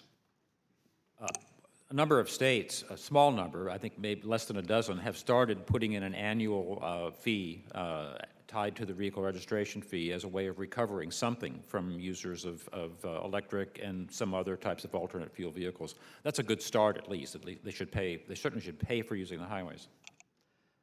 Anybody else want to comment on that, Governor? Well, I'd only say that I would imagine in most instances the person that's driving the vehicle was previously driving something that burned gasoline or diesel, and so the concept of paying something for the use of the roads, again, is not something they're not familiar with, and I don't think there's going to be a huge outcry to support the roads of this country through some sort of a registration fee on non-fuel vehicles. Thank you. Thank you. Thank you.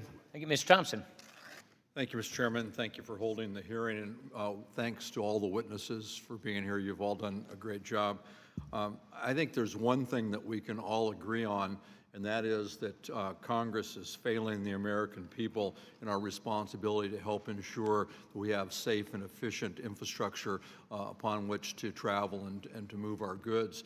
And that's something that's totally unacceptable. We do need to step up. We do need to address this, and we need to do it sooner rather than later. A number of my colleagues referenced the fact that the cost of dealing with this problem somehow falls disproportionately on hardworking people.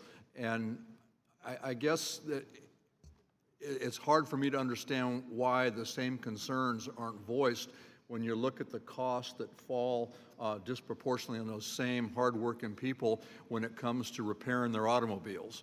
I know in California, my home state, 34% of our major roads are in poor condition. And I'm told by my state folks that it costs the motoring public $17 billion a year to drive on these roads that are in such bad shape, about $703 per motorist. So who do you think pays that cost? The same hard-working folks, the same trucking companies that are trying to move goods across the country and across the states. Also in California, we have two of the top three most congested urban areas, Los Angeles and the San Francisco, Oakland area. I'm told that that congestion costs billions of dollars a year and can be translated to cost about $1,000 per commuter in lost wages and time spent on the road and in their cars and in their trucks. It disrupts the amount of time it takes to deliver goods from either manufacturing to a point of distribution or whatever else your truck drivers, Governor, are doing. And that's just totally unacceptable. And we need to fix this now. We can't wait any longer. The construction cost, I'm told, for building infrastructure are down 20% since before 2007, and they've been flat since 2011. And at the same time, bonds are at an historic low. It seems to me that this is the time to lock these construction projects in place and to set it up so every state, states with short construction windows, states with long construction windows can get to work and make these repairs and improvements that are so much needed. And I'd like to ask all three witnesses, is this the time to fund these projects? Should we lock this in now and get going? Well, I'll start and say that the time is now, next week, next year, 5 years, 10 years from. I mean, again, we are starting to lag so far behind in terms of the investment we've made. And as I said, the blessing we have is our economy is expanding and will continue to expand, and therefore the demand and pressure on all our infrastructure will continue to grow. So it's in some way, it's not an option you all have to address this. It's just getting around to finding the will to do it. Governor, let me just ask you, I got a memo today from a constituent, and it says that our transportation system is in an historically unique state of decline, and if not addressed soon, will make even strong investment potentially incapable of meeting the level of structural decay. You agree with that?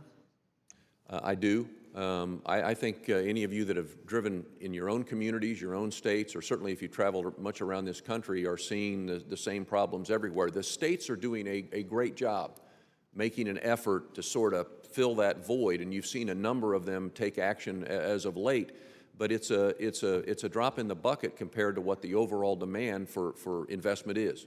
And I can tell you, I'm from a state that has taken action. Many of my counties in my congressional district are what we call self-help counties. They've taken action. They've taxed themselves in order to step up and help contribute to fixing the infrastructure problems that are hampering all of us.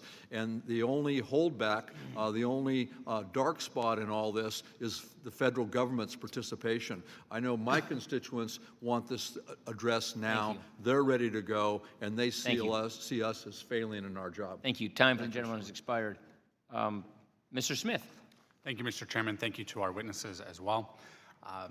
Obviously, these topics are very important. This topic of transportation and the Highway Trust Fund, and it's interesting how I think the general public certainly wants solutions. They want their taxpayer dollars to end up where they're intended to end up, and yet there seems to be frustration in terms of bureaucracy. I mean, the president himself kind of looked back on the stimulus and the so-called shovel-ready projects as not so shovel-ready, or in discussion with my constituents, I mean, there were small communities who had a project ready to go, and when they pursued the dollars from the stimulus, it actually delayed the project further. And so that creates frustration. I know many folks are frustrated with Highway Trust Fund dollars going to non-highway projects.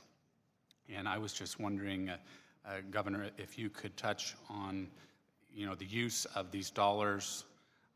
Obviously, there's a shortage of dollars, and how they might be used on non-highway projects. Well, I'd first of all say that you all did such a fine job on stimulus that people did come away with the notion there was going to be a massive infusion of dollars into infrastructure programs, and it really didn't turn out that way. And I think that left everyone a bit disillusioned, and I think we missed an opportunity there to some extent, but we won't, relive that history. We obviously have a frustration with where some of the dollars we pay into the Highway Trust Fund go, but we also have come to appreciate that there is a big, diverse transportation community in this nation. As I mentioned, if we had our druthers, would we want, the money that goes to public transit to come out of the Highway Trust Fund? No, but the reality is, as a nation that's now approaching, as I said, 400 million people in a few years, there are more and more communities and states that essentially must have public transit options available to them. So it's a partnership. It's a deal we've made, maybe in our perspective, with the devil, but it's one we're willing to live with and continue to work. Okay. Other witnesses wish to comment? Well, I think I addressed this point at greater length in my written testimony, which I hope you'll have a chance to read. I think there is a huge scope for rethinking the wide breadth of the Highway Trust Fund programs. Again, this is not this committee's job per se, but from Congress's overall standpoint, it's really time to start saying, well, the federal government can't do everything in transportation. It really needs to focus more on the core problems that are uniquely the federal government's responsibility. Mr. Shirley? Let me just briefly acknowledge that highway projects typically do take some amount of time for the money to spend out, and they take time to build and put together. And another concern that has been brought to me is the concern that it takes as long to build a highway today, perhaps, as it did 50 years ago. I would hope that we would have more to show for new technology and new methods than that. And so that creates a frustration that, as we heard earlier, you know, we've got a diminishing source of revenue and yet an increasing need for the dollars. And so kind of, you know, chasing those, as was stated earlier, chasing projects with reduced gas mileage or increased gas mileage and efficiency, it's just, I think, a troublesome combination. So with that, Mr. Chairman, I yield back. Mr. Blumenauer. Thank you, Mr. Chairman. And I deeply appreciate the fact that we're having this hearing today. Mr. Chairman, I agreed with much of your opening statement. I have one slight exception that I will reference to in a moment. But Mr. Thompson pointed out that the American public is right now paying the price. They're paying hundreds of dollars a year, damage to vehicles, stuck in traffic. Mr. Graves' teams of drivers are losing money and wasting fuel. There are people in this room, if we were able to have real hearings on this, who could dive in and give you details about what those problems are, what the solutions are, and how to refine them. And I hope that we'll be able to have those hearings. The committee has a bill. I've had legislation to extend the road user charge experiment that Oregon's been doing for the last 10 years, to extend it to other states to refine it. That's part of a long-term solution everybody agrees with. I think the committee ought to look at it after a year and a half. I am hopeful, however, that we don't somehow believe that there's nothing we can do. Will, gentlemen, yield just real quickly? Some of these are not in our jurisdiction, as you well know. It has been referred to this committee. Oh, okay. House Bill 679 is here. It's a dual referral.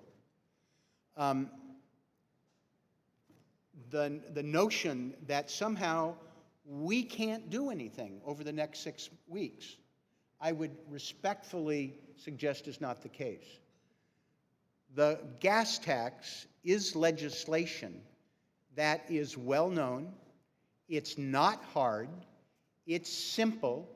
6 Republican states have raised it already this year. This is something that if the committee wanted to, we could have hearings next week. We could have members go back over the 4th of July recess and talk to people at home, their chambers of commerce, their unions, their contractors, their truckers, the vast coalition that is ready for us to step up and take action. We could hear from during that period. And we could come back in July, in the course of a week, finish the hearings, and get a bill out, and it could be enacted. It's all about will. This is not complex. It's been done by Republican and Democratic presidents alike. So I just respectfully suggest that we could do better. But I want to go to the chairman's press a point that he doesn't think it's a good idea to raise the gas tax because it's problematic for the people out there. I'd ask unanimous consent to enter into the record testimony that would have been given by the road builders about the tax and political implications and costs on fuel after these states have raised the gas tax. Without objection. Thank you. But Governor, I would like to turn to you if I could, maybe in a different hat, because I recall you were governor of Kansas, had to face this question about funding your own issues. Do you have some thoughts about what calculation you went through in Kansas, what difference it made, what you did? Well, obviously, you know, we're a large rural state, and roads and bridges, you know, mobility is very, very important, both to our economy and to individuals. What we did was essentially do a road show throughout the state. We assessed what the needs were. We came up with a list of the projects that we felt met the criteria for action, told people what the cost was going to be, created the program, and went out and just sold the fuel tax to the state legislature. It was actually, I will confess, a little easier than I thought it would be, and it had tremendous benefit. We did a $13 billion program over the course of 10 years, and it was in great importance to our state, and Congresswoman Jenkins was part of that, so she remembers. I mean, it's hard. There's no doubt about it. We don't think that, for one instance, that what we're asking of you isn't hard, but again, as I said in my remarks, I still believe the fuel tax is the lesser of all the funding evils you will confront. And it didn't destroy your political career? You were... Well, I was term limited out, which is a wonderful thing. Yeah, some of us are starting to look at it favorably ourselves. Thank you very much. Thank you. Thank you, Mr. Chairman. Ms. Jenkins from Kansas. Thank you, Mr. Chairman, and thank you all for being here. A special thanks to my fellow native Kansan, Governor Graves. It was a pleasure to work with you in the state's capital, and it's been equally pleasurable to work with you in the nation's capital. We've talked some already this morning about the public-private partnerships, but I have a more specific question. So for Mr. Shirley, studies have shown that every dollar that government spends on P3s is likely to attract several dollars of private capital, provided there is sufficient market for the type of project being financed. In your testimony, you state that the scoring of P3s depends on where control of a given project resides. Historically, CBO has not scored private capital raised by P3s as reducing spending obligations. So my question is, what could be done to change that? If detailed instructions were specified as conditions for accepting government financing of a P3, would the resulting project be scored as reducing spending obligations? So if you'd comment, please. So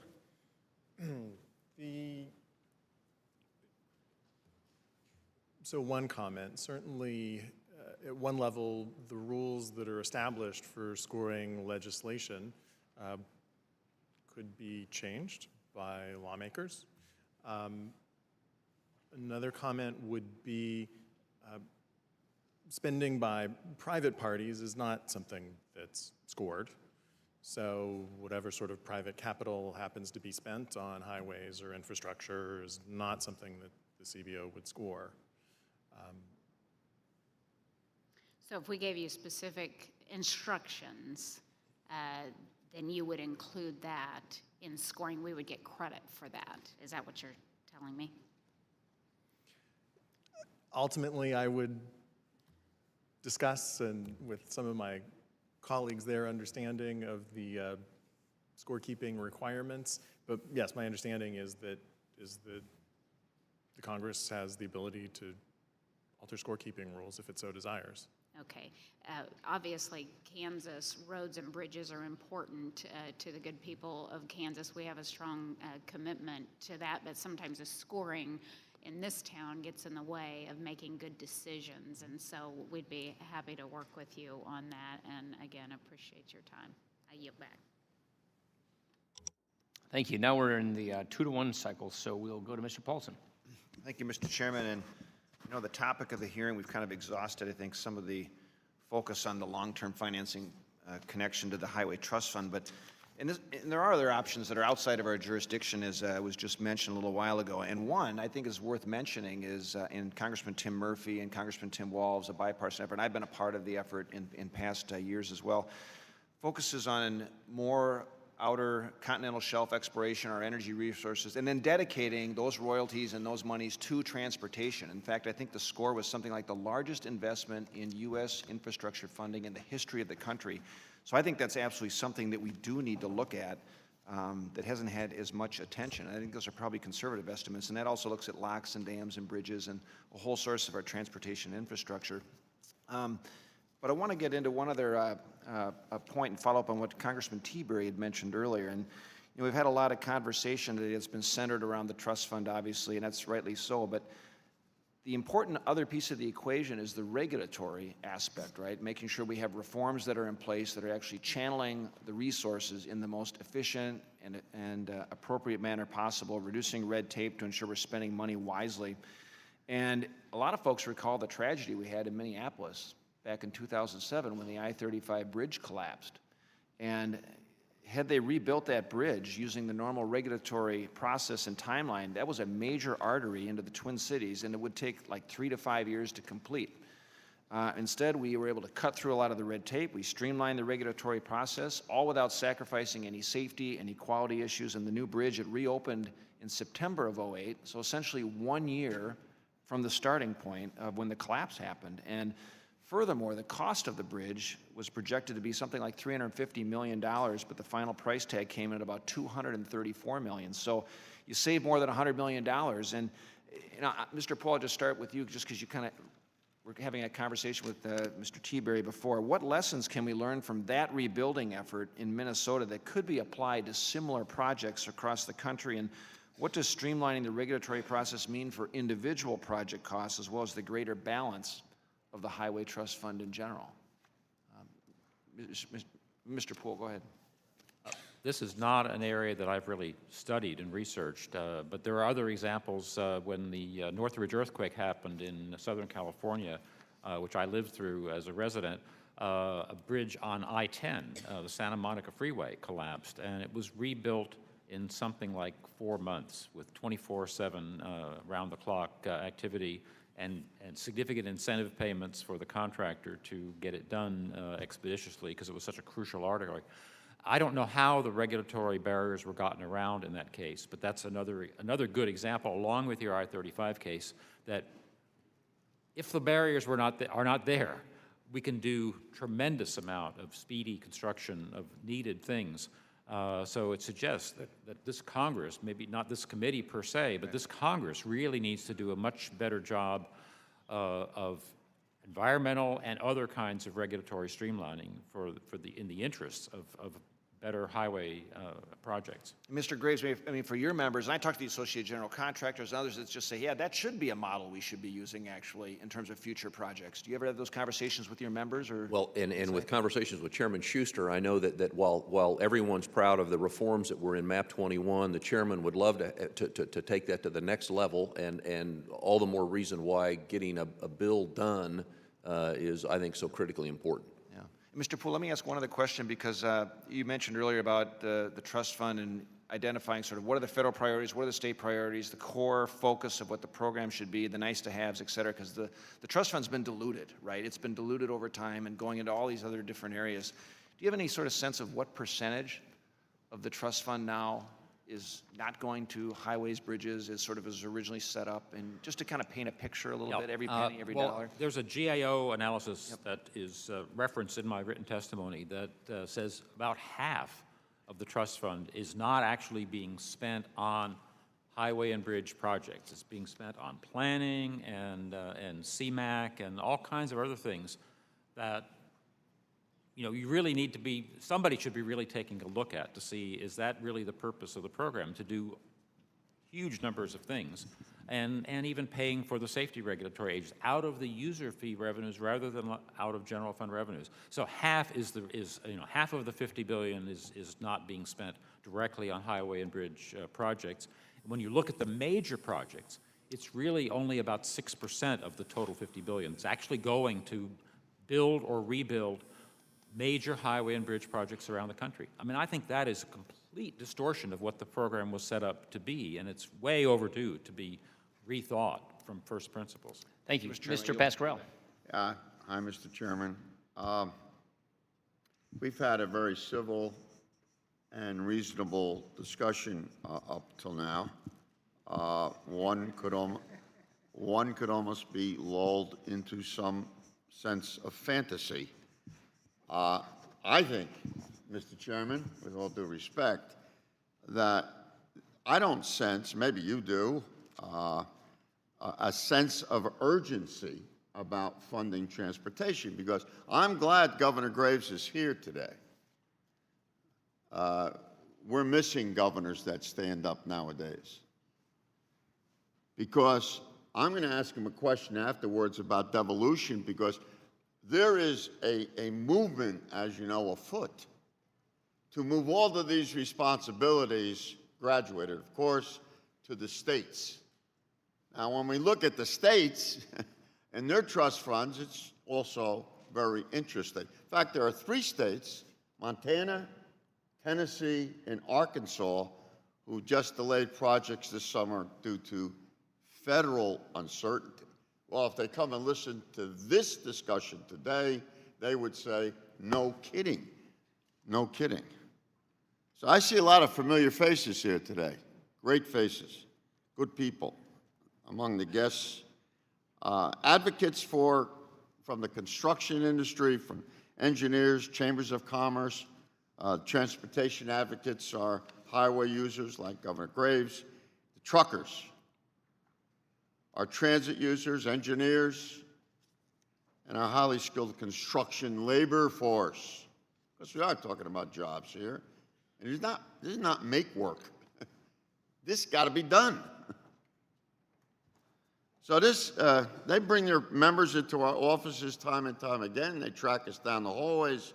They tell us how our roads are crumbling, our bridges. You know, we travel these roads. We go over these bridges ourselves. Instead of heeding the call, we are lurching from crisis to crisis. It is almost as if the folks holding up our infrastructure investments must have watched too many episodes. We mentioned this before, the Jetsons. We wouldn't need roads because we'd be traveling in flying cars. However, due to neglect, our roads and bridges are something that Fred Flintstone would be more familiar with. It is our job to find solutions. So ensuring the solvency and the sustainability of our Highway Trust Fund is a key component. And we've done this in the past. Up until 2010, we were always able, as a Congress, and even our presidents, didn't matter which side of the aisle that we're on, it didn't matter whether they were awake or asleep, we were always able to come to a conclusion and resolution of this. So I wouldn't look at that very lightly. We've passed a dozen extensions since safety expired.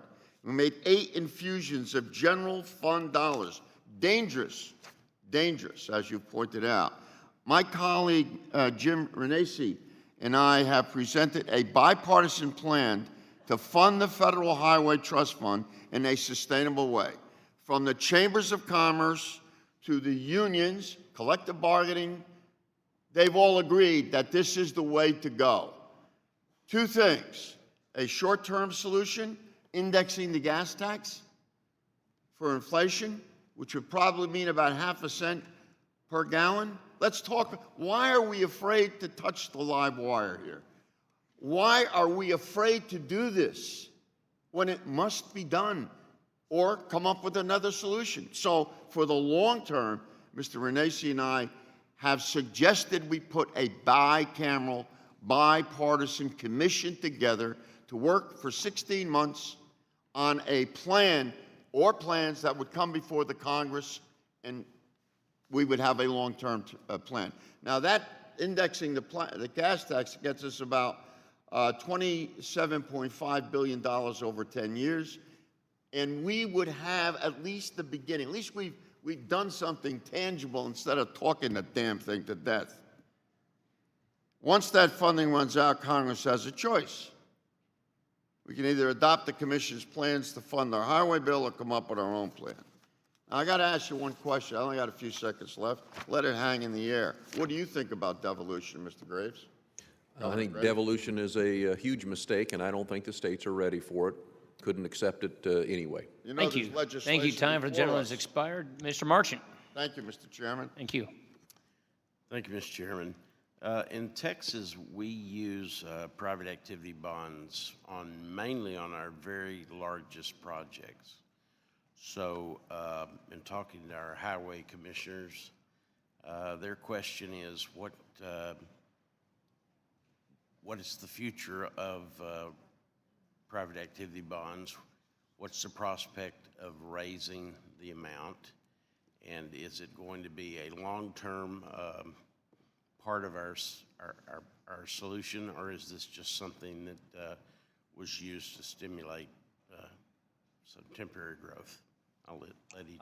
There's certainly a lot of support among the P3 community, the road building community, ARTBA, for example, for a big increase in the current $15 billion cap on private activity bonds, and essentially making it a permanent part of the overall program, because it has proven to be very effective in helping put the financing packages together for these large-scale P3 projects. Governor Graves? I agree, yes, absolutely, and they were a big part of our efforts in our state during the program that we put together. I think they are one of those critical elements, and I want to use this opportunity to say, whether it's tolling, whether it's P3s, the private activity bonds, there's a place in what we need in the way of infrastructure for all these items. It's just that the underlying basis, in my opinion, still has to rely on the fuel tax. Does Kansas use, or are any on the panel aware of the use of revenue anticipation bonds?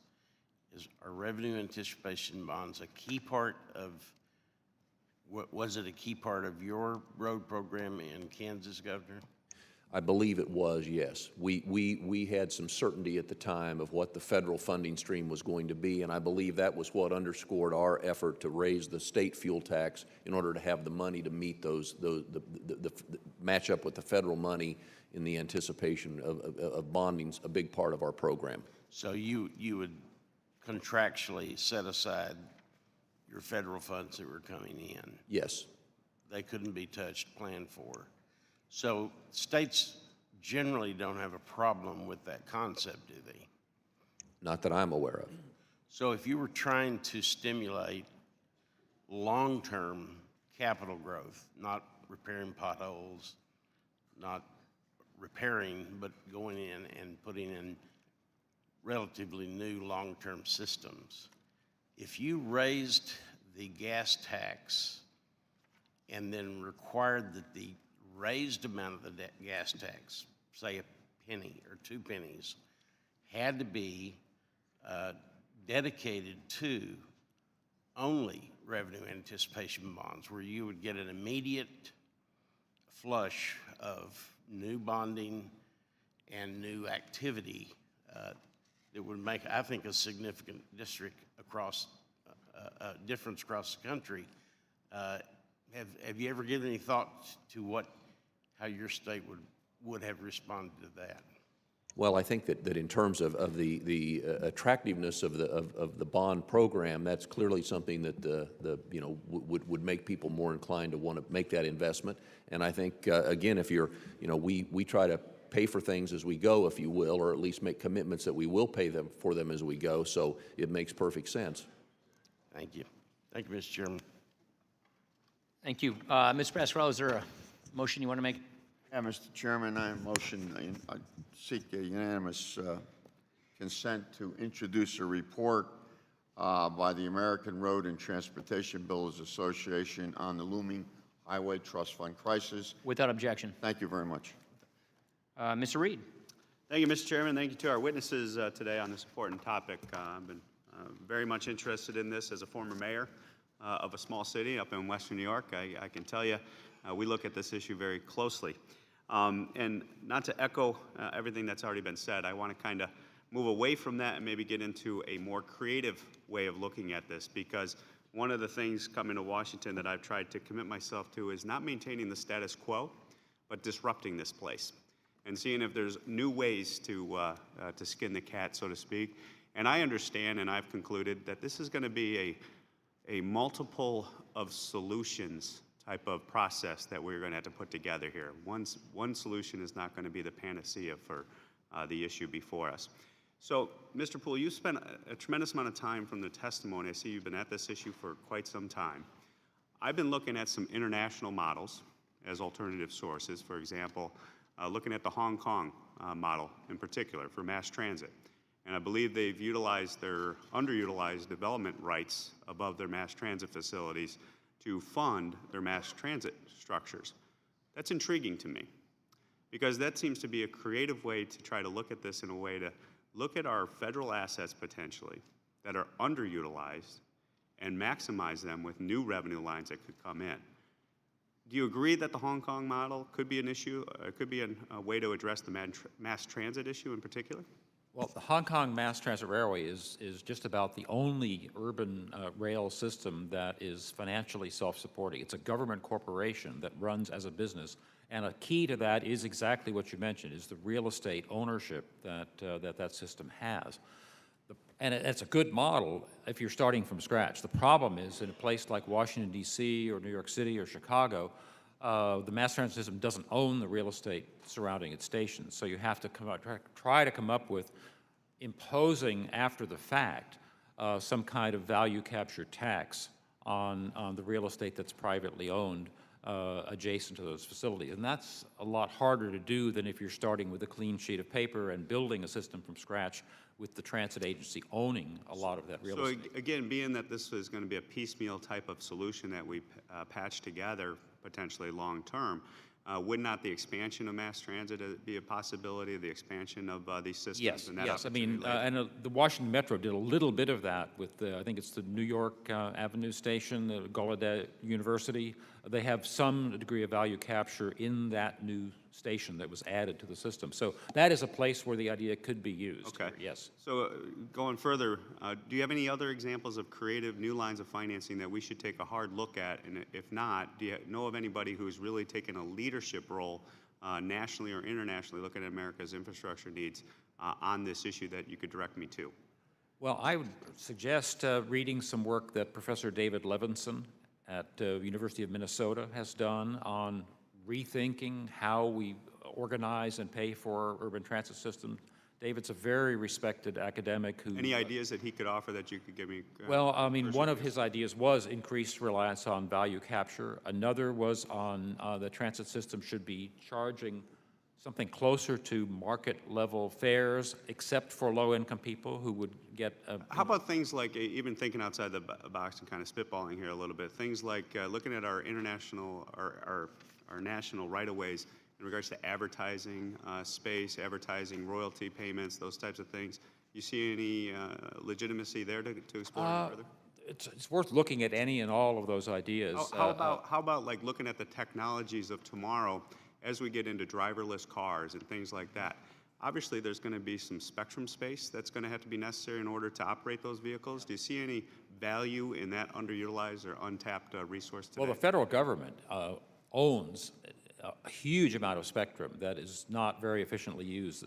The DOD, the DOT for the FAA, and radars that are big spectrum hogs, that newer technology could free up a lot of that spectrum and could be then used to more productive uses in other infrastructure and other parts of the economy. And again, those are long-term potential ideas that need to be get ready for prime time, as Chairman Ryan indicates, or a lot of these proposals are. The other one that's interesting to me is looking at the different alternative, and I got the AASHTO report here, the oil, gas, and minerals receipts for the federal government. There's a score here, I think, of $14.2 billion from 2015 to 2020. Any of you familiar with that revenue line as a potential source? And I want to know if that resource, Mr. Chair, to the witnesses, if that score is based on present analysis of our oil and gas reserves that are located in America or old reserves. Thank you. With that, I yield back. If anybody has a quick answer. CBO? I'm sorry, that one in particular is not one I'm particularly familiar with. But I will certainly have something to get back to you. All right, thank you. Mr. Young? Thank you, Mr. Chairman. I thank all our witnesses for your time here today. Really important hearing pursuant to what is a broader competitiveness agenda. I really feel like the United States, it's been discussed here, is falling behind with respect to infrastructure, financing, development, and so forth. I think part of the answer is indeed P3s, public-private partnerships. For the uninitiated, that is essentially allowing, say, local governments to contract longer term with private entities for the financing, for the design, building, operating, and ultimately maintaining of pieces of infrastructure. Indiana, my home state, has been a leader in this area. along with Texas and some other states. But the United States, more generally, we lag the world. And Mr. Poole, you spoke to this. Let me put some numbers to the extent to which we lag the world. Between 1985 and 2011, there were nearly 2,000 projects funded worldwide, but the U.S. accounted for only 377. Now, there are a variety of reasons for this, including certain states not having authorizing legislation for P3s, but that's changing increasingly, and there are now 33 states that have legislation for such projects.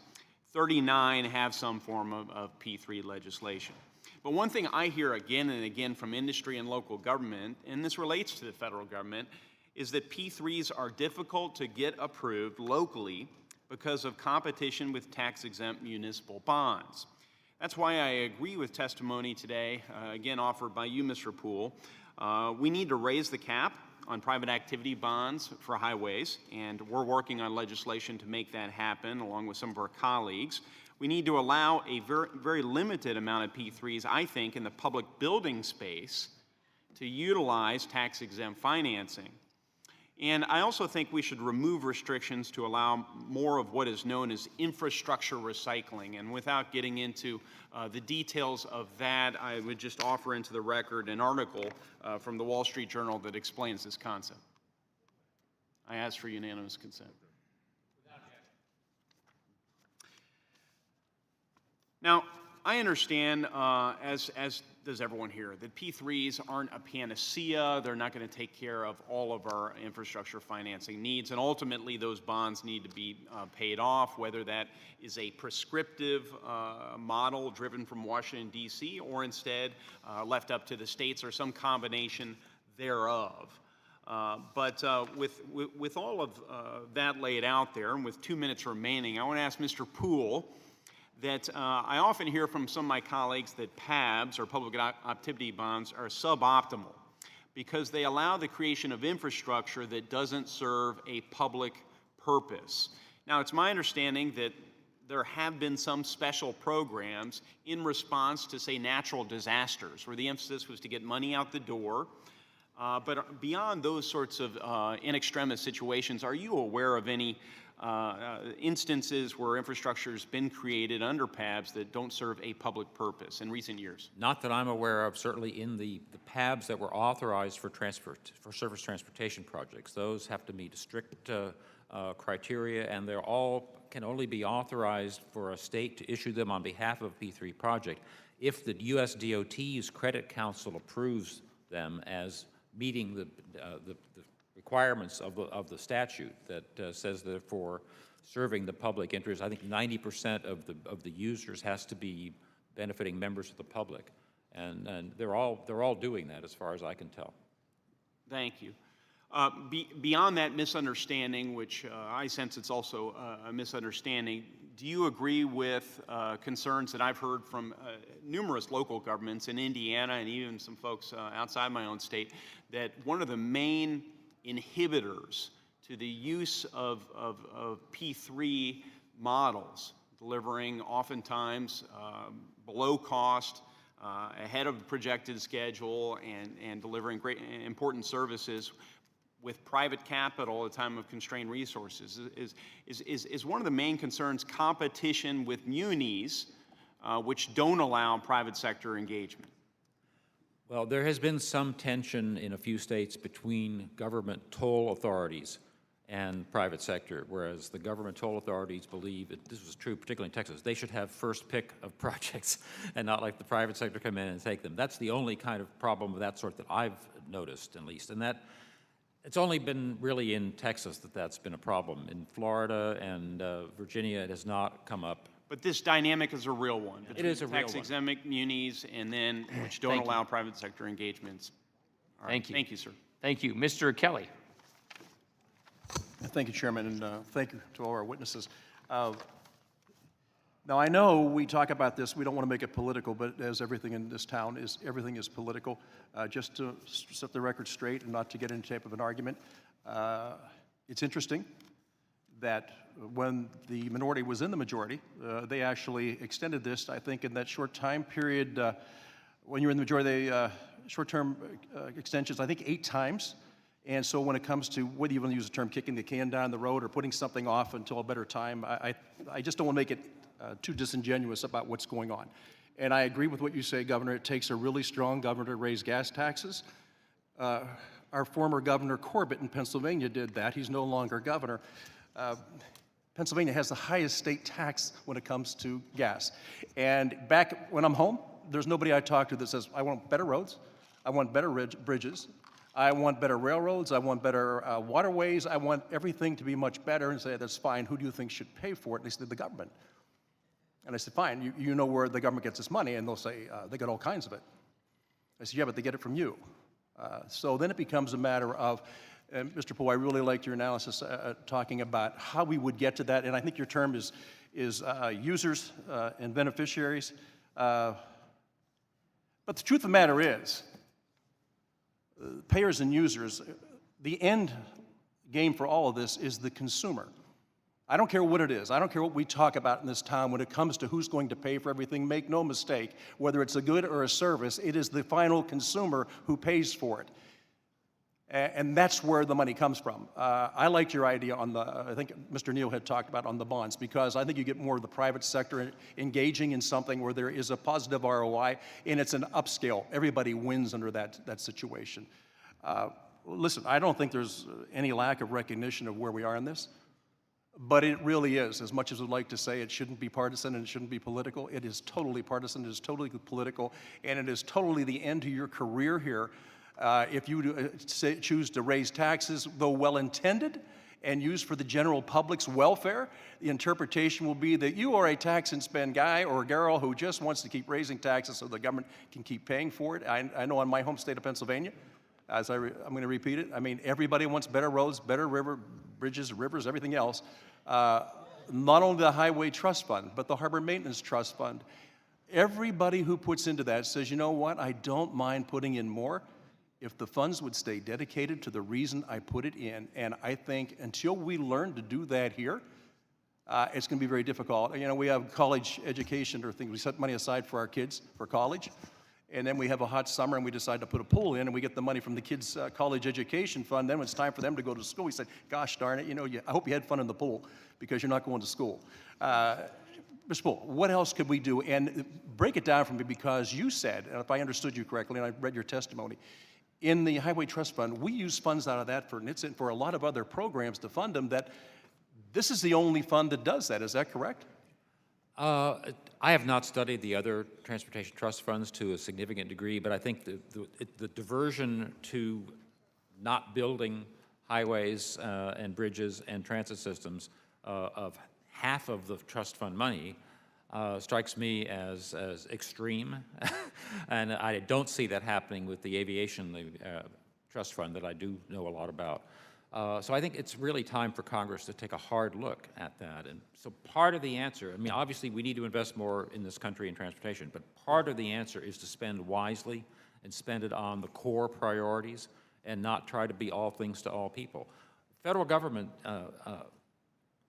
federal fuel taxes are not very credible to people. They don't believe they're getting value. They would get value if they went up.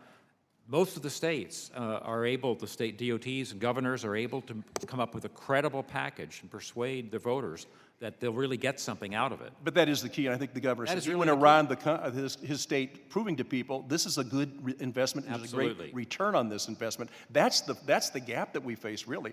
I don't think there's a person on this panel or in this country that doesn't agree with we need to do it. This is how do you get it to a point where people out there who are paying for it accept it and also understand the fact that, you know, necessarily prices are going to rise if we're going to continue to build our infrastructure. That's just the way it is. So I think what you did was marvelous, but it really does take a really strong will and the ability to get out and get people to listen to what you're doing, with the end result being an uptick for the American people and not just a drain down, because certainly their cost of living, especially for middle income people and lower income people, they're getting killed right across the board with this. So I appreciate you all being here today, and this is something we're going to, I guess we'll continue to talk to, but there has to be a positive end. Thank you. Thank you. Mr. Renacci. Thank you, Mr. Chairman. And again, thank the witnesses for being here. I really appreciate it. 10 months ago, I sat in this hearing room and said that I would never vote for another short-term solution. I said that to the chairman, but I did vote for that one. I told him I would vote one more time. So when you say no around here, you better have an answer. And I spent the last 10 months trying to come up with an answer. And sure enough, I've talked to think tanks and I've talked to individuals, but the most important people I talk to are my constituents. And my constituents, when they really realize that paying for something is important, user fees are important, they agree with it, and they're okay with it. They just want to make sure that what they're paying for, they're getting. And it's interesting because the one thing we've never talked about, but I was a mayor also in my community, we had a project back in 2002. It was $18.1 million. It was an interstate project. I was a mayor, had to come up with $1.8 million to put our 10% in.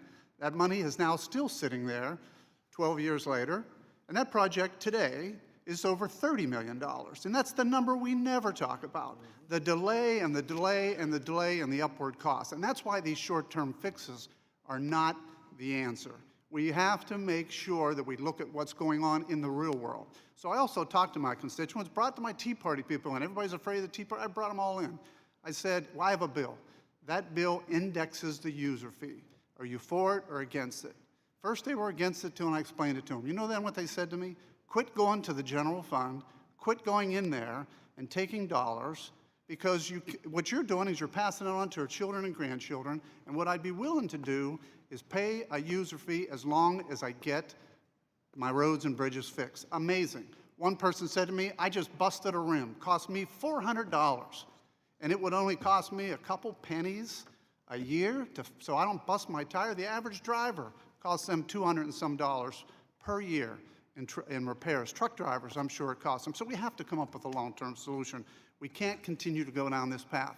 And when I hear people talk about electric cars, they only represent 0.71%.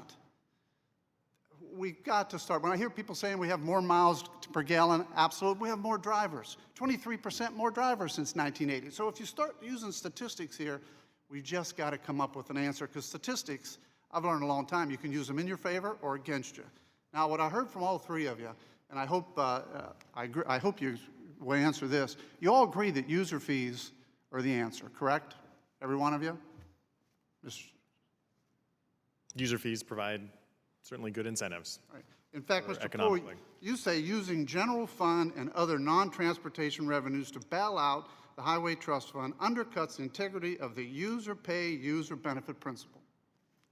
Yes, I mean, I firmly believe that, and I think in the written testimony, there's a lot of amplification of the reasons why user pays, user benefit is the best approach, and I think we're probably all in agreement on that. Right, and that's what I thought I heard. And I also heard you all say, and I agree with you, that we are not going to have an answer by July 1st, a user fee answer, correct? You would all agree with that. So we have to come up with a long-term solution.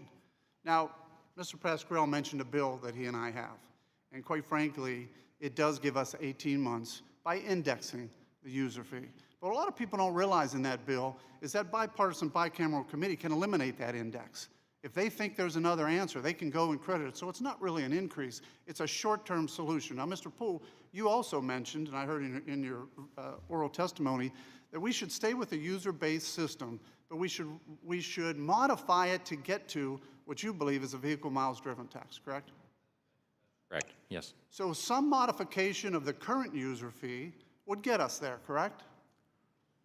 Well, we need to get about 10 years before you could really have something at the federal level, a mileage-based user fee that would really be politically and economically feasible. Well, I'm glad you said that, because the other thing I did the last 10 months is go around to my colleagues and ask them for answers, and I've had people say, I'm not voting for anything but a vehicle mileage tax, and I say to them, that's 10 years down the road. And you're just right. Confirmed that. You're right. But I think what I'm hearing out of this, and I really do appreciate the chairman willing to have this discussion, is we need to have a user fee-based program, and we need to do something long-term. And that's why, if you know the text of my bill, it gives us 18 months. It sets up a bipartisan, bicameral committee. Any thoughts on the bill from any of you that are aware of it? Well, I'd only comment, Congressman, that based on what I saw in the last day or two from CBO about again, the challenges with debt, with the need for this Congress, this country to wisely use its general fund revenues, I think the near-term solution is something that's user-based, and the long-term solution is, well, whatever the long-term solution might be. Thank you. Thank you. I yield back. Thank you. Mr. Meehan. Thank you, Mr. Chairman, and I thank you for holding this important hearing. I have a couple of questions that I would like to get some feelings on. One, and Mr. Poole, you have identified a couple of times that there have been ideas of prioritizing and moving away from the support of other kinds of transit. But I represent an area that is a suburban, urban area.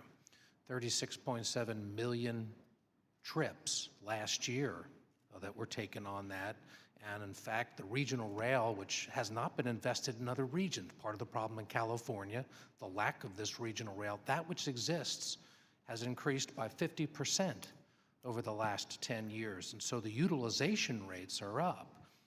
If they're left to not get the kind of support, what does that do to create flow back into already crowded places where these kinds of federal investments in highways, it's increasingly expensive to do the kinds of construction in urban areas?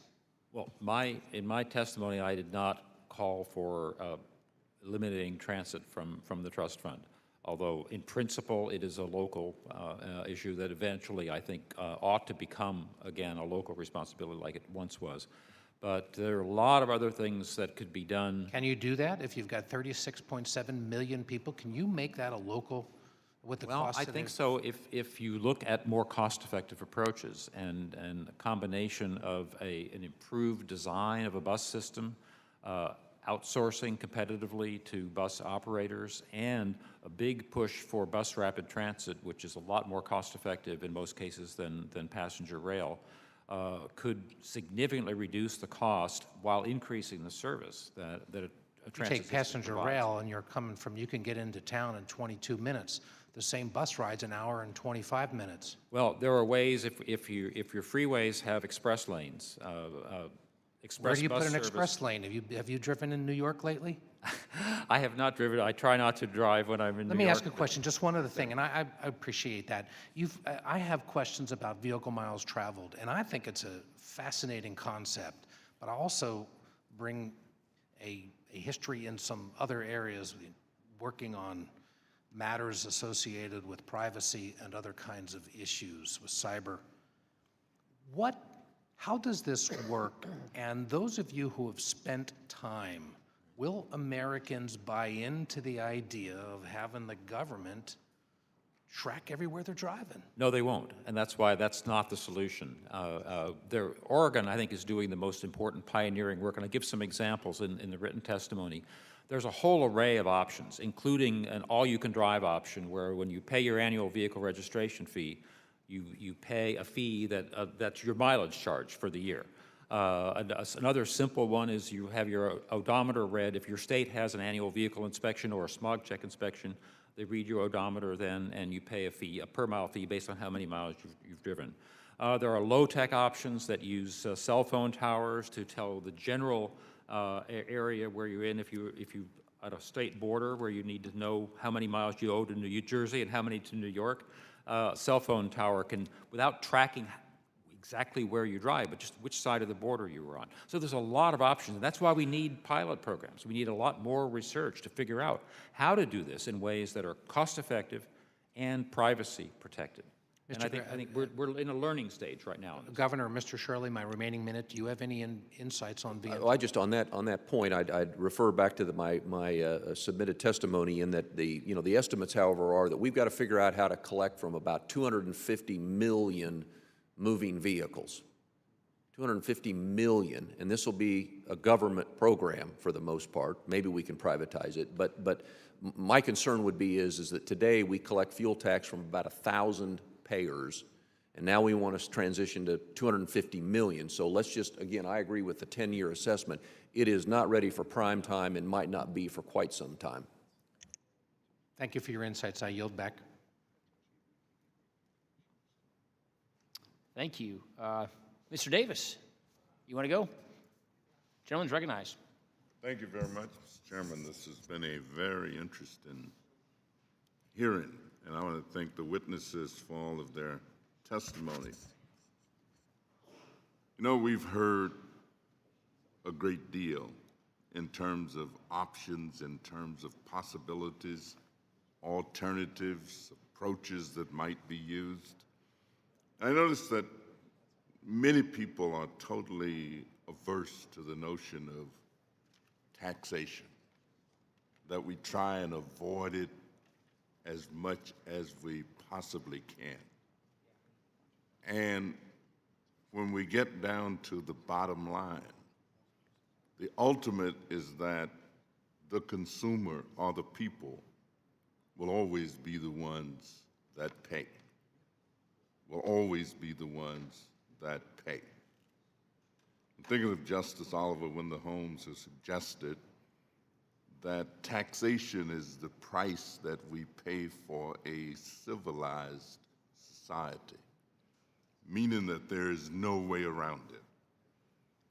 Another one of my favorite philosophers, a guy named Frederick Douglass, used to say that he understood one thing if he didn't understand anything else. And that is, in this world, we may not get everything that we pay for, but we most certainly will pay for everything that we get. And that if we didn't pay one way, we would pay another way. Another truism is that we go all the way back to the Bible. And the prophet Isaiah suggested that we had to come and reason together. Otherwise, we would ultimately be destroyed by the edge of the sword.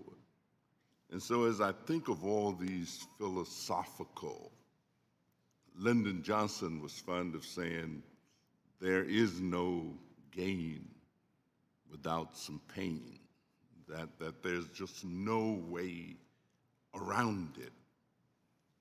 I think that the general public is pretty reasonable when they understand we're not talking about any kind of entitlements. We're not talking about any safety nets. We're not talking about any kind of giveaways. We're talking about how do we maintain an absolute need, our infrastructure that we can't do without, that there's just no way to do without it. Governor, I find you to be quite refreshing in terms of your approach that's kind of direct, saying you got to bite the bullet. You got to do what you got to do in order to accomplish what it is that you want to accomplish. How do you feel that the general public might react? I mean, we've seen gasoline prices fluctuate. We've seen them go way up where you don't want to go to the service station. We've seen them come down. How do you think the general public might respond to a modest gasoline tax increase like Mr. Renacci may have been talking about, or Mr. Pasquale may have been talking? How do you think the general public, the guy who's got to pull up to the pump, might respond to that? Well, Congressman, I think it depends a lot on the program that you all would sell to the public, and you have to again, you have to tell them this is what you're going to get in exchange for what we're asking from you. I think my concern in this entire discussion is that if we're worried about what it cost people, I'm still one who believes that almost every option we've discussed has a price point that is greater than what the price point would be if we funded it through the fuel tax. And tolls, if we worried about people's mobility, toll is an impediment for a lot of Americans to enjoy the mobility that they enjoy today. PPPs, as I said, there's an ROI expectation that people are going to make money off of operating that system. So I'm just, as you can tell, I'm a fan of the system we've got. It's the one we know, but I am not averse to discussing what a future would look like that might be different than that. Well, I thank our witnesses. Mr. Chairman, I thank you, and I yield back. Thank you. Ms. Noem. Thank you, Mr. Chairman. I come from a part of the country that a lot of folks refer to as flyover country. I call it home, and I love it there, but the fact is it's one of the areas where we need roads and bridges to move commerce and move people. No matter where you drive or where you go, it's a long ways to get there. In fact, families have to drive tens of miles to go to the doctor, to get groceries, to go to work, to go to school. Every morning at my house, 4 vehicles leave the yard, and by the time they come back, they've traveled hundreds of miles. And that's just an everyday occurrence that happens in South Dakota. And so I'm very concerned about transportation funding, because it is necessary to have good roads and bridges all the way across the country to move commerce and for that to happen efficiently in America. But also we need to make sure that we aren't disproportionately putting a burden upon people in rural America. We do not want to hollow out the center of this country by forcing high costs on people that can't afford it. I had one woman I visited with in a grocery store one winter that came to me crying with her hands full of coupons because she couldn't pay her electricity bills because they were so high because of the cold weather. She had ridden into town to go to work with a friend, but therefore had missed taking her son to the doctor, had missed her daughter's basketball game because she was waiting for her friend to get off of work so she could ride back home with her. And that's the concerns that I have when we talk about a VMT tax or adding some kind of miles traveled tax. And I know, Mr. Poole, this is something you've put forward as a solution, but tell me, is there some kind of an assessment that we're going to take into account the high burden that we'll be putting on people in rural America with that kind of a system? Yeah. Researchers that are working on this are very aware of that concern and that problem. And a couple things that longer than we have time for to discuss, but number one, there is good statistical evidence that on average rural people drive fewer miles per year than urban people. Now, that's going to vary in different cases, but that's important to keep in mind to the extent that that's legitimate and a verified fact. Number two is that a VMT system doesn't necessarily charge the same rate for every kind of road. It may end up charging higher rates for premium roads like interstates and lower rates for 2-lane farm-to-market roads and this kind of thing, because those roads actually do cost less to build and maintain. Yep. So this is what I mean. We need more research on this. A lot of research is going on. We don't have all the answers yet to how a system like that would work. Okay. Governor, could you speak to this issue as well, because you may have some experience? I know that one of the proposals being put forward by your association is to have an increase of the user fees, but while in your industry it can be passed on to customers, that's not available to people that maybe are incurring that increased burden themselves and upon their family budgets. So I am concerned about that, and also in a part of the country where we just don't have public transportation as an option. There are no buses, there is no rail, there is no other way for them to get anywhere except through their own vehicles that they have the cost of maintaining and running, but also paying the gas to fill them up every day. Could you speak to this issue as well?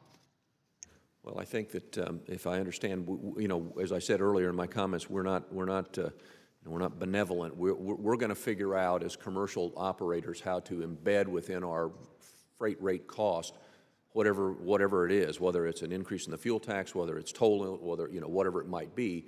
And I could be proven wrong here, and Bob probably will at some point, but I still believe that at the end of the day, the least expensive option of raising the money we need for infrastructure is the fuel tax. It's basically in the neighborhood of 1 or 2 cents on every dollar raised compared to anything else you might use. Okay. Mr. Shirley, could you speak to CBO and how you look at geographical locations and take into account some of the challenges that we've been discussing? The variation between rural and urban areas of the country, and if that's accounted for in the analysis? Certainly that's something that, that we see as being a difference out there between different geographical areas. In terms of a potential VMT tax system, there would be trade-offs between sort of how perhaps complex the system would be to administer and what the cost might be for that. A trade-off between that and the ability to allow for different fees or taxes to be charged in different areas. That would be one factor to take into consideration. Well, I just want to, as we have the discussion, have a complete discussion and talk about the challenges that we face in certain parts of our country. In urban areas, we've seen investments by the federal government and more dollars poured in to provide other transportation options that simply doesn't happen in rural America. And so I think we do need to take into account that we're placing a higher burden on individuals in certain parts of the country when we look at user fees just because of their lifestyles and the area and the geographical location to where they're located. Thank you. Mr. Larson. Thank you, Mr. Chairman, and thank you again for holding this hearing. And I think I want to thank the witnesses for their patience and persistency. And I would also remark, Mr. Chairman, that I saw the lines of people waiting to get in here, and the number of people who have stayed here to listen to members of Congress and to listen to our key witness. I think that underscores the importance of this meeting. I want to associate myself with the remarks of Mr. Pasquale and Mr. Renacci. I want to commend them for their legislation. It is my sincere hope that we can take this up. I think that is an important step forward, and it's not kicking the can down the road. And I respect what my good friend Mr. Kelly had to say, but this is about us. This is about the Congress now and our opportunity to do what we were elected to do, vote. I would quickly ask all the panelists, I'm sure I know your answer to this, do you think we should kick the can down the road beyond July the 31st? Yes or no? Prefer that you not. Prefer that we not? Prefer that we not? I prefer that you not, but I don't think you have any choice. Prefer that we, you would prefer that we not, or you can't answer, Mr. Shirley, actually, probably. CBO does not make policy recommendations. I understand that, and so should the audience, and you know that that's not your position. So this is what we have here. I mean, this is all going to be determined, and for people out there in the viewing audience, it pains me to say this because I believe that we should step up and take our responsibility head on, and I believe that's what the American people expect out of us. And it especially pains us because we know that the only jobs bill that's before the United States Congress is, in fact, this bill. This is the only opportunity people are going to have to vote on jobs, and we're going to kick that can down the road, which further destroys people's credibility in Congress. I do think that there will be a solution. I do think, unfortunately, that solution will come by way of an omnibus bill. Now, for those of you, and many in this audience are familiar with omnibus bills, but Congress either does a continuing resolution or an omnibus bill. We don't do anything in regular order, which means we don't take up good proposals like this. We wait until the last minute because we can't do the fundamental thing that we were sent here to do, which is to vote on difficult subjects. If we did, irrespective of the outcome of the vote, we would be moving the agenda forward on the conference. So that is really why these public hearings are important, that we need the opportunity to vote. I think a number of you have mentioned with respect to private activity bonds, that you all support them. Am I correct in saying that? And at least, Mr. Shirley, you acknowledge the benefits that they would provide as well in terms of the testimony that we've heard. However, that's been eliminated. Private activity bonds have been eliminated in the draft of the tax reform bill put together by our colleagues. I think we have to revisit these things as well, but fundamentally, we have got to vote. Mr. T. Berry, who is a dear friend of mine, said, look, you have got to, in some of his comments, was talking about how he agreed, as I do, with what Mr. Neal had to say about private activity bonds and Buy America bonds and what we have to do. And he said, and then acknowledged, keep the pressure on us. Well, we were elected to vote, and that's our fundamental responsibility. And it may be, as Mr. Poole suggests, that we get to the 31st and you see no other alternative. Let us hope, and our chairman is very resourceful, let us hope as they come up with a bridge, that it's not a bridge to nowhere, that once again, everyone in America doesn't see us kicking this down the road again to come up with another piecemeal solution. Mr. Renacci and Mr. Pasquale have put forward a bill that at least can provide us with that opportunity to do all the studies that we need. Personally, I would agree with Mr. Graves. I would be for whatever it takes. If it's a gas tax, it's a gas tax. If it's a carbon tax, it's a carbon tax. But for God's sake, put America back to work. That's what Roosevelt would have done. That's what Eisenhower did. When are we going to step up to the plate as Americans, not Democrats or Republicans, but as Americans, and do the right thing for the citizens we represent? I yield back my time. Gentleman's done with his question. I did have a couple. Mr. Dole. Thank you, Mr. Chairman. And I just want to say for my good friend, Mr. Larson, I don't disagree. I think that as we look at a long-term surface transportation bill, this is absolutely critical. This isn't a Republican or a Democrat issue. We all use the roads, and frankly, as we look at how do we grow our economy, people are looking when they're saying, where am I going to place my business? One of the things that they look at is they look at our infrastructure. How am I going to get my raw materials in? How are we going to get our finished product out? And certainly in the Chicago terminal, my home area, how do we move people around? I mean, this is absolutely critical. In talking to stakeholders back in the Chicago area, they're looking for that long-term certainty. How do we buy rail cars? Do we buy them one at a time, or do we buy them 10 at a time? I can get a much better price if I'm buying them 10 at a time. Same thing's true if we're looking at how we're going to be able to fund our roadways. And so, frankly, this is an issue that has been kicked down the road. The can has been kicked multiple different administrations. We need a long-term surface transportation bill, and that's one of the things that I do believe unites us. And frankly, we need to look at creative ways on how we're going to be able to fund this, because we've been operating, obviously, at a deficit for a period of time. Roughly about $13 billion on an annual basis is kind of what the shortfall is. That's some pretty real dollars. And so, you know, when I look at certainly the Chicago terminal, when I look at Chicago and mass transit and highways, because again, there are some that want to just talk about just the roads. And I want to make sure that people understand that mass transit, and I know some of you on the panel aren't necessarily as big fans of mass transit, but when we look at congestion, Governor, can you talk to me for a second about how congestion impacts trucking and impacts just overall productivity? Well, again, I think the submitted testimony reflects the Texas Transportation Institute's assessment of the billions of dollars that it directly impacts our industry, just sitting idle. And obviously, we have the hours of service issue where, you know, a worker might be out trying to move a load, and if they somehow get caught in congestion and then the hours run out, then you can't finish the delivery, which disrupts the supply chain. And of course, to Americans in totality, I believe the number's well over $100 billion of $120 billion of impact on our economy each year. That's a lot of money. I know UPS did a study that said for every 5 minutes idling time, it costs the company about $100 million. Now, when you expand that off, that's enormous. But I want to highlight just another issue that's, okay, that's a business perspective, but I'm talking about a real life perspective. So we've got switches, you know, that date back generations in the Chicago terminal. And frankly, that could add as much as 15 minutes a day to somebody's commute on a train. 15 minutes each way. That's 10.5 hours a month if you're a regular commuter. That's time that you could spend with your family. That's time that you could be spent doing a lot of other things. That's a quality of life issue.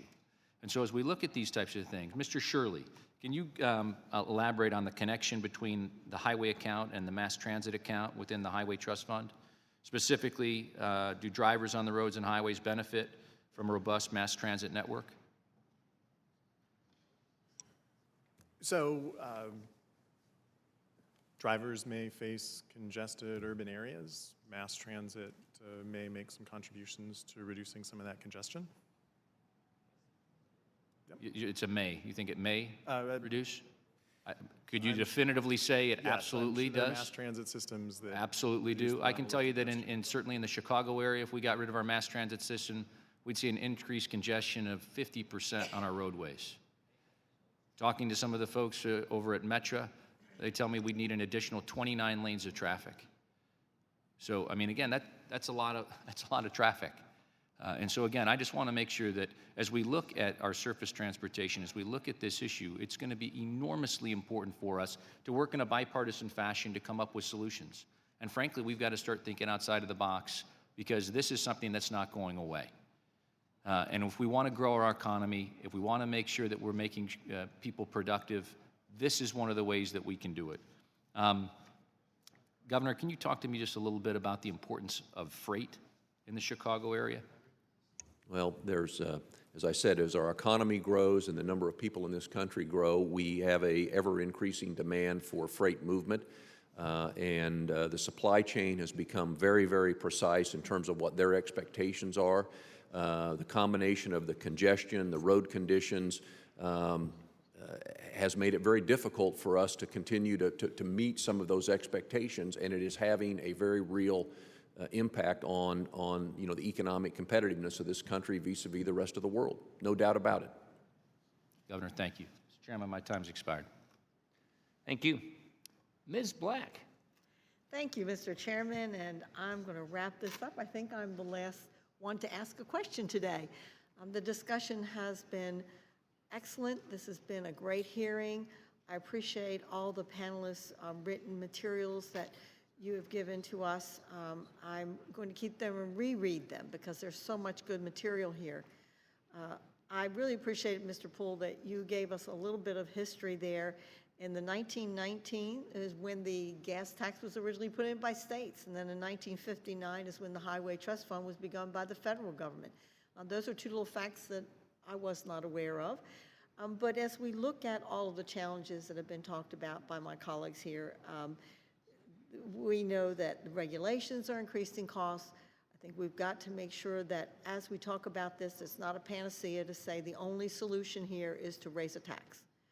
Because some of the folks in my community will say to me, well, if you just raise that tax on fuel, then we'll take care of the problem. But we know regulations are a part of increasing the cost in building a road. When I originally got into the public sector some 14 years ago, it took about 3 to 5 years in our community to build a road. Now it takes anywhere from 7 to 10. And the costs of those regulations are continuing to increase the money that comes out of our trust fund. Robbing the trust fund for other kinds of things. Certainly I like walking paths and I like those kinds of things, but that doesn't take care of a pothole that's in the road nor build another road to decrease the congestion. The cost of building materials is certainly going up, the cost of steel and concrete.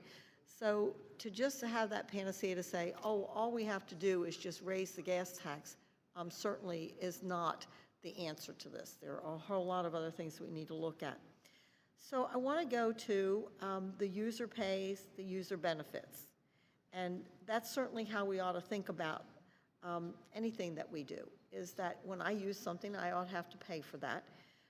I know that the VMT has got some promise to it. I know, Mr. Poole, you talk about it's going to take a while before we can actually get there.